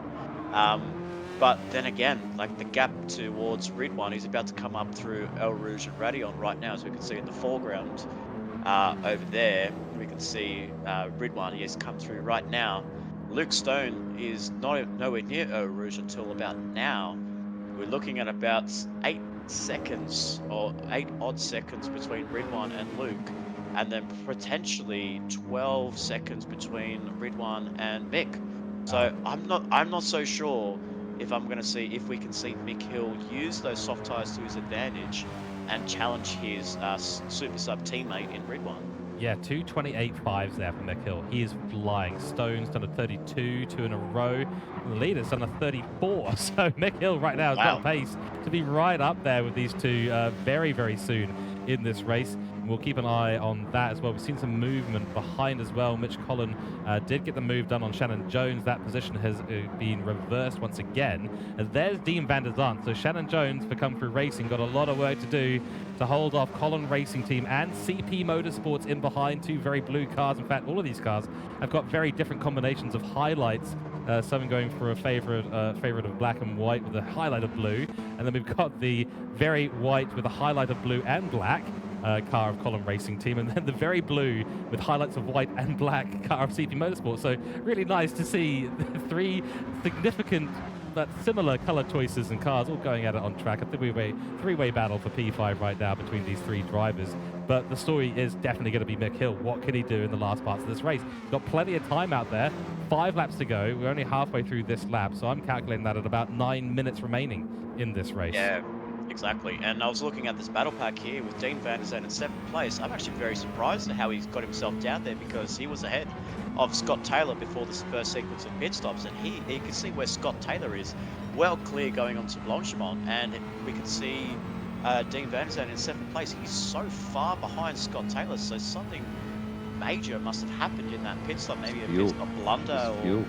it was fuel. Okay, and Yeah. this is interesting, George. We know Dean van der Zandt is very good. Was actually very well renowned to be very good on his tyres, especially what we saw in previous seasons in the Surefire Supercar Series and in the Player One GT3 Championships, and even last season in the Suzuki Swift alongside Dan Wood on his tyres. But I don't think I'm not so sure if he's got the right elements to the tyre whispering and the fuel saving just yet on these Mazda 3s. It does take a little bit of work. I mean, it takes a lot of study, a lot of practice, maybe a supercomputer or two, depending on your budget for your team. But nonetheless, it takes a lot of practice and analysis from the team in the background to really nail, the exact dynamics of how these cars operate, what kind of moves and maneuvers will reduce that mechanical grip even more, how much mechanical grip can you actually use on the apex of a corner or in the corner or out of the corner to maximize or minimize, I should say, the tire degradation. Because, yeah, I mean, the fronts will go off. It is a tricky one to balance. We know that the Me Cougars are very good at it. Luke Stone's very good at it as well. But nonetheless, it is a tricky thing to analyze and get that data. It just takes a lot of practice and a lot of analysis. Now we can just see on the leaderboard there, Mick Hill's actually made the move on Luke Stone, so he's now up into P2. He actually looks like he made it through Rivage there, so that's a beautiful move there. It must have been a late send there for Mick Hill to get that move done on Luke Stone. So Mick Hill up into P2, which makes it a Me Cougar driver development 1-2. I think we've seen that a few times over the previous seasons, George, between the two cars being first and second position. They're back-to-back teams champions, with Ando Scott's winning Season 1 and as well as Mick Hill winning Season 1 in Division 2. So these guys know how to win. These guys know how to win in formation. But who is it going to be at the end of this race on lap 16 of 19? We've got Ridwan still leading his teammate in P2, with Luke Stone on the podium in 3rd place. Yeah, too right. And this is getting me very exciting for the later races in this season, because we're going to eventually see the likes of Asta Racing as well as Me Cougar all in the same lobby. The top team's going to be really going for it. There are some spectacularly good drivers in Lobby 1 at the moment, some spectacularly good drivers in Lobby 2 as well. So when this all starts to converge and come together, we're going to have some extremely tight racing for the top of the championships, both the drivers and the teams championship. I do want to throw it down quickly to our pit lane reporter, because obviously we're seeing on screen here Luke Stone starting to drop off the pace. Mick Hill has been absolutely flying, managed his fuel and tires really, really well. But I'd like to get a little bit of analysis to see how Lightning Motorsport are doing with Luke Stone, and maybe other than Mick Hill's incredible pace right now and well-managed strategy, what's going on with Luke Stone and his Mazda? Yeah, it looks like his car's not quite happy with the hard tyres.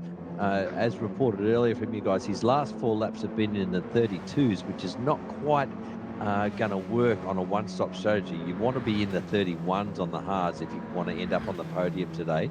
So for some reason, their car's just not set up and taking advantage of that hard tyre in any way. He's looking good on fuel, but as we can see here, Mick Hill has already gapped him down the Kemmel Straight. He's off into the distance. on his soft tyres. So the hard's just not quite working for the team today. Too right. So we'll keep an eye on how things progress. But at the moment, it's a 1-2 for Cooke. Lightning Motorsport taking the last podium position. GLR Scotty is starting to close up in the distance, though, doing 30s and 31s compared to Luke Stone's 32. So there is a chance for GLR Scotty, but he's going to have to drive the wheels off that grid line racing Mazda 3 if he's going to have a hope of that. And he's suffering on tyres. He's got a tyre problem. Yeah, I thought he might do that. So the story, the never-ending story that is Scott Taylor and worn tyres does continue as well. But he's managed it pretty well so far, given the strategy choices they've chosen today. You know, there's nothing to scoff at a P4 finish if he does finish there. But as you can see, there's a battle pack approaching behind 3 cars involved. Now it was 3 cars, now 2 cars. Mitch Collins had a major problem somewhere. He's fallen right back off the pace. Cameraman doesn't quite know what to do with it. Yeah, he's fallen right off the back of the pace there. Was up in P6 ahead of Dean van der Zandt, but that has all come to a conclusion. And now he's running in a bit of a doldrums there. So Dean van der Zandt's going to have to make his way ahead of Shannon Jones if he can possibly do so. It's a battle for P5 right now, which would be the best result so far for Kung Fu Racing. And CP Motorsports will be on to get those points and keep themselves in the championship contention for the future rounds in this. That was not a great exit there through Stavelo for Shannon Jones. Dean van der Zandt's going to have an opportunity down the Blanchimont back straight. Absolutely, and what a good recovery drive this would be for CP Motorsports after the wreckage that they had at Brands Hatch, to repair this car with very minimal time there, to get it onto the truck and to get it around, to get it to Spa, to get it to Belgium, and get that car back into take that car away for in-depth analysis. Obviously, nothing major broke in the car except for the tyre blowout that it had on the car, but obviously structurally it was totally fine, it was repairable. So the CP boys worked hard and to get this car back on track and trucking along for potentially a P5. At the end of this, it'll be a huge win for Dean van der Zandt. But I was going to say there was a good battle pack forming between Shannon Jones, Dean van der Zandt and Mitch Collins, but as he picked up there, George, looks like Colin just fell off the back end of that group. So unfortunately, it's going to be just Shannon Jones and Dean van der Zandt in these closing stages of the race. Let's see what they can do. This is the closest battle in the top 6 at the moment. GLR Scotty still making his way to close up the gap to Luke Stone, but that does seem to be a little bit of a long shot right now. But what isn't a long shot, the very short shot, is Dean van der Zandt up the inside of the Kung Fu Racing vehicle. CP Motorsports going for the inside move, late braking into Les Coombs we go, and he's got the move done very, very nicely there on Shannon Jones. Shannon Jones does try to defend as best he can, but when you've got a car moving that quick out of the slipstream, it's very difficult to defend into those S's, but he'll have a go maybe again on Dean van der Zandt. Here's the beautiful shot from Malmedy. Absolutely love this into Brooksills as well. Beautiful shots there. Love that camera work there. It's brilliant stuff. Thank you for the cameramen who have positioned themselves nicely on the camera tower over at that part of the course. It is beautiful out there. So we have 2 laps remaining. Hamza is now making their way through towards Stavelo and onto the back Blanchimont straight. So we're closely approaching the white flag in this race. The penultimate lap will be upon us soon. And Dean van der Zandt through Pouan, wow, going absolutely flying. Shannon Jones not able to keep up. So that battle is more or less said and done. P5 for Dean van der Zandt elevates CP Motorsport up into that top 5 position. Very nice work. Sorry, I was going to get some intercoms through my headset. We're hearing there are some problems with Ridwan Hamza's car in position 1. We can see the gap there between himself and Mick Hill closing up massively. So something drastic has happened to Ridwan. He's had a huge lead over Mick Hill. For the debutant in Ridwan Hamza, he had himself a huge gap to get himself a victory, but he's dropping so much time there as we see his lap times come through right now. 2-minute 34.6 versus Mick Hill's lap time of what was potentially could be a 2-minute 30, could be a 2-minute 29, 2-minute 30.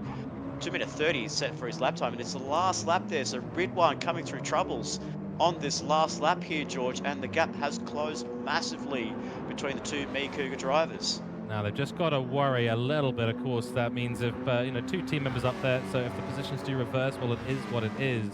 But they've got to worry a little bit, because if there is a major problem with the car for Hamza, then they are going to find themselves running back into Luke Stone, although 1 lap to go. So whatever the problem on Hamza's car right now, whether it sorts itself out or not, just needs to make sure he's got enough pace to get through this last 2 minutes of the race. It's a tricky one. I think it's time to throw down to our pit lane reporter, Andrew Scott, who might have more information on the situation evolving with the Cooke leader.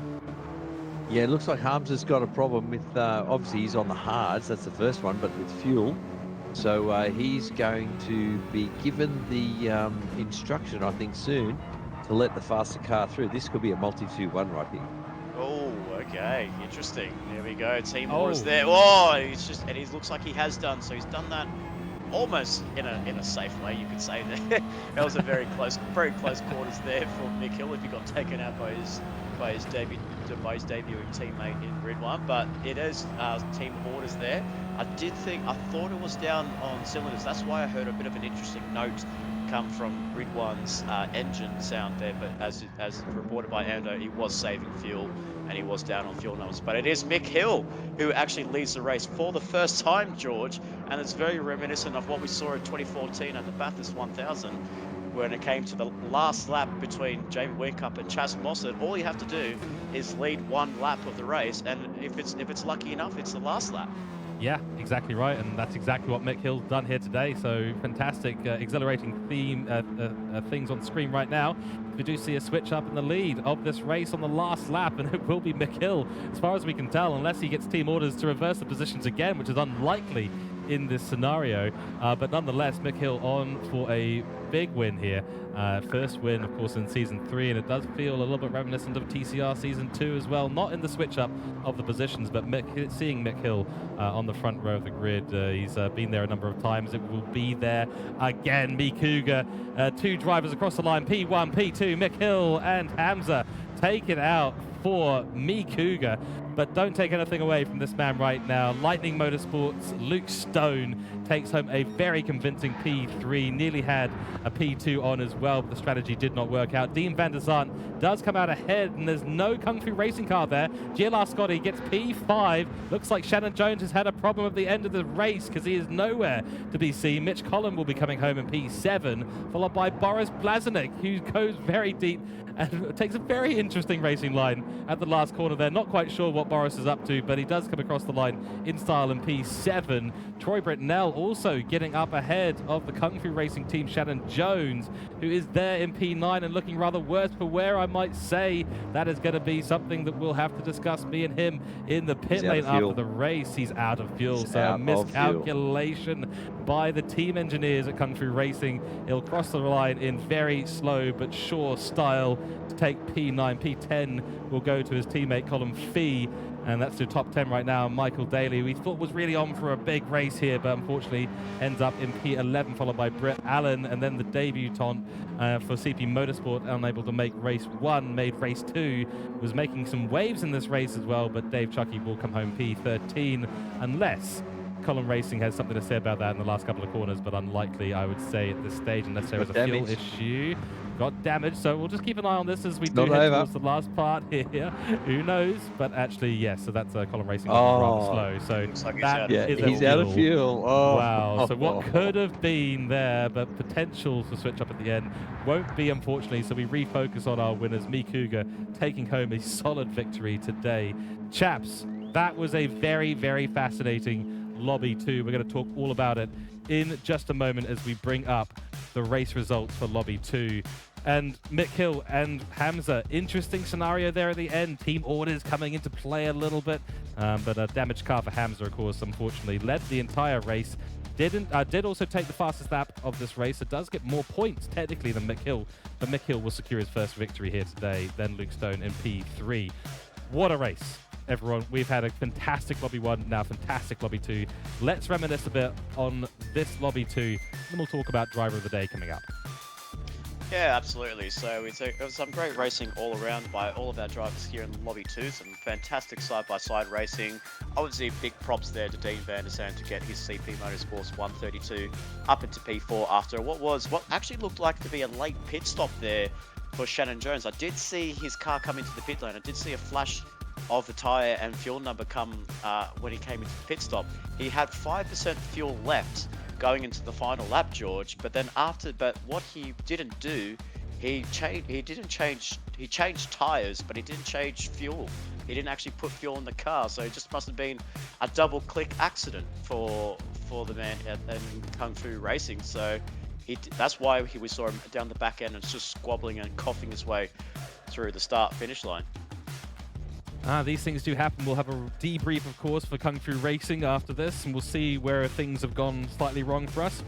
On for one of the best results there of the season so far for Kung Fu Racing, but sadly, that has been taken away today. Nonetheless, still overall, good race for Kung Fu Racing. We'll take P9, P10. We're there for the fun, so we enjoyed ourselves, I think. So nonetheless, we continue through our results. Dean van der Zandt, P4, Scott Taylor, P5, Mitch Collin, P6, Boris Blazenek, P7. Didn't work out for Boris today and the Wicked Awesome Racing team. They should have been further up there in the grid. Then we look down, Troy Britnell, P8, Shannon Jones, P9, Colin Fee, P10, Michael Daly for Gridline Racing, P11, Britt Allen, P12 for Wicked Awesome Racing, then Dave Chucky coming here for CP Motorsport, and then Chris Patterjack for Colin Racing Team rounding things out. Let's talk driver of the day, guys. So I'm going to put my vote in right now, and I think, honestly, Mick Hill is probably going to have my vote today. Might end up being an honourable mention because there's a couple of good performances out there too, and I think it's between Luke Stone and Mick Hill today for me. But let's pass it around to Nick and to Andrew and see what you guys think for driver of the day. Yeah, some very good choices there for Mick Hill to get his first win in 2024, just keeping that reputation of winning every season. Any season that he competes in the Trak Racer TCR Cup, he always picks himself a victory. So that's another victory on his CV, especially in the Mazda 3 Group 4 machinery. Wouldn't mind giving it to my boy in Ridwan Hamza in second place on his debut. Takes pole position, nearly took out the race victory. Full credit to Luke Stone, but I'm going to have to go a little bit of a different swing here, gentlemen. I'm actually going to throw my driver of the day to Dean van der Zandt in fourth place after what was a huge accident at Brands Hatch, as I reported earlier on. Just a lot of dissecting of what could have been at Brands Hatch, which turned to the unfortunate, to a big crash for the man. Came with a little bit of a wounded head, but he banged himself up and he got himself on the Advil, and he got himself in healthy conditions for Spa. Didn't really have a great opening stint, but I feel like that second stint charge to P4 really helped him with his fight back, and to get P4 out of all of that, I think that's, in my opinion, worthy of a driver of the day for the CP driver. Excellent. Well, thank you very much. So we've got one vote for Mick Hill, one vote for Dean van der Zandt. So let's throw it over to our pit lane reporter, Andrew Scott, for his driver of the day. Of course, let us know in chat who your driver of the day in Lobby 1 and Lobby 2 is as well. Andrew. Yes, I might be a bit biased here, but I'm going to give it to Mick Hill because he started in P3. He had a bad start to the race and a bad first stint. He dropped down to about P6 and a couple of penalties and whatnot. It was not looking good for him, but the way he back-ended that race and drove perfectly with that soft stint in the 228s consistently to bring out the victory, the W for B Cougar. I'm giving my driver of the day to Mick.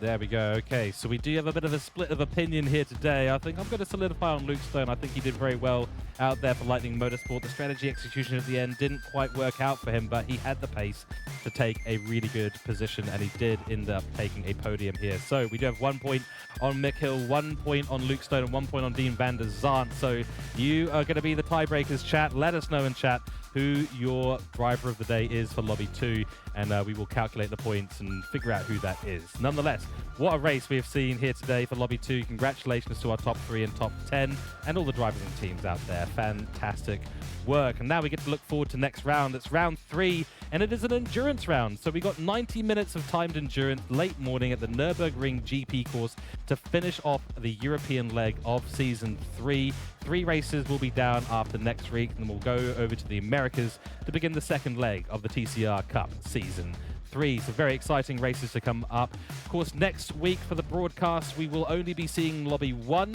We have 2 endurance rounds during the entire season, so next endurance round will be Lobby 2, but you'll get the full 90 minutes on board and with the action here, the commentary team as well, next week for round 3, and we're all very much looking forward to that.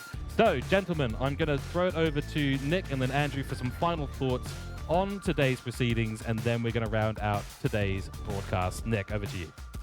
Oh, thank you, George. Yeah, absolutely. I've had a wonderful time here at Spa Francorchamps. Obviously, with myself being very broken and not feeling 100%, but I'm happy to be here working alongside yourself, George, and as well Ando, who's been. We have to. I think we have to keep a leash on him because he just seems to be wandering around the track like it's nothing. It's just walking around the tracks. The signaling is going off. We can't keep in contact with him. Lose his feed. I'm just thinking I think we need to try and put a leash on him and just maybe keep him in the pit lane this time, maybe for the next round at the Nürburgring Grand Prix. But it's one of my favorite tracks at Nürburgring, and it's going to be a 90-minute race for that, and I'm excited for it. But for overall here at Spa Francorchamps, the racing has been absolutely perfect. Lobby 1 was a class above with its racing between Nick Pfaff and Lewis Atkinson, and then even in Lobby 2 we saw some great racing there between GLR Scotty, Dean van der Zandt, Mitch Collin, and and name a few others as well there. So I think everyone at least had some sort of great racing in them tonight, and I am very happy to say that, you know, season 3 of the Trak Racer TCR Cup is living to all of the hype, and it was a return of MotorMotion E Series back on YouTube. Exactly right, and thank you very much, Nick, for those closing comments. We're going to throw over to Andrew Scott for some final comments from him in the pit lane. Mate, how many steps have you done today? I feel like you've walked around the track 3 times. Oh, not many. I had a driver. Oh, you had a driver? Where on earth were they driving? I had a designated driver, so I didn't have to walk much. But, you know, I got a good look at the Belgian track here. I must say it's a beautiful track to be around. But just quickly, I want to really give a good shout out to the MotorMotion admin right now, and in particular GLR Scotty, who does run this series. He's come up with the absolute perfect lobby settings, because this series, as we've plainly seen today, is all about tyres and fuel. It's not about just outright pace.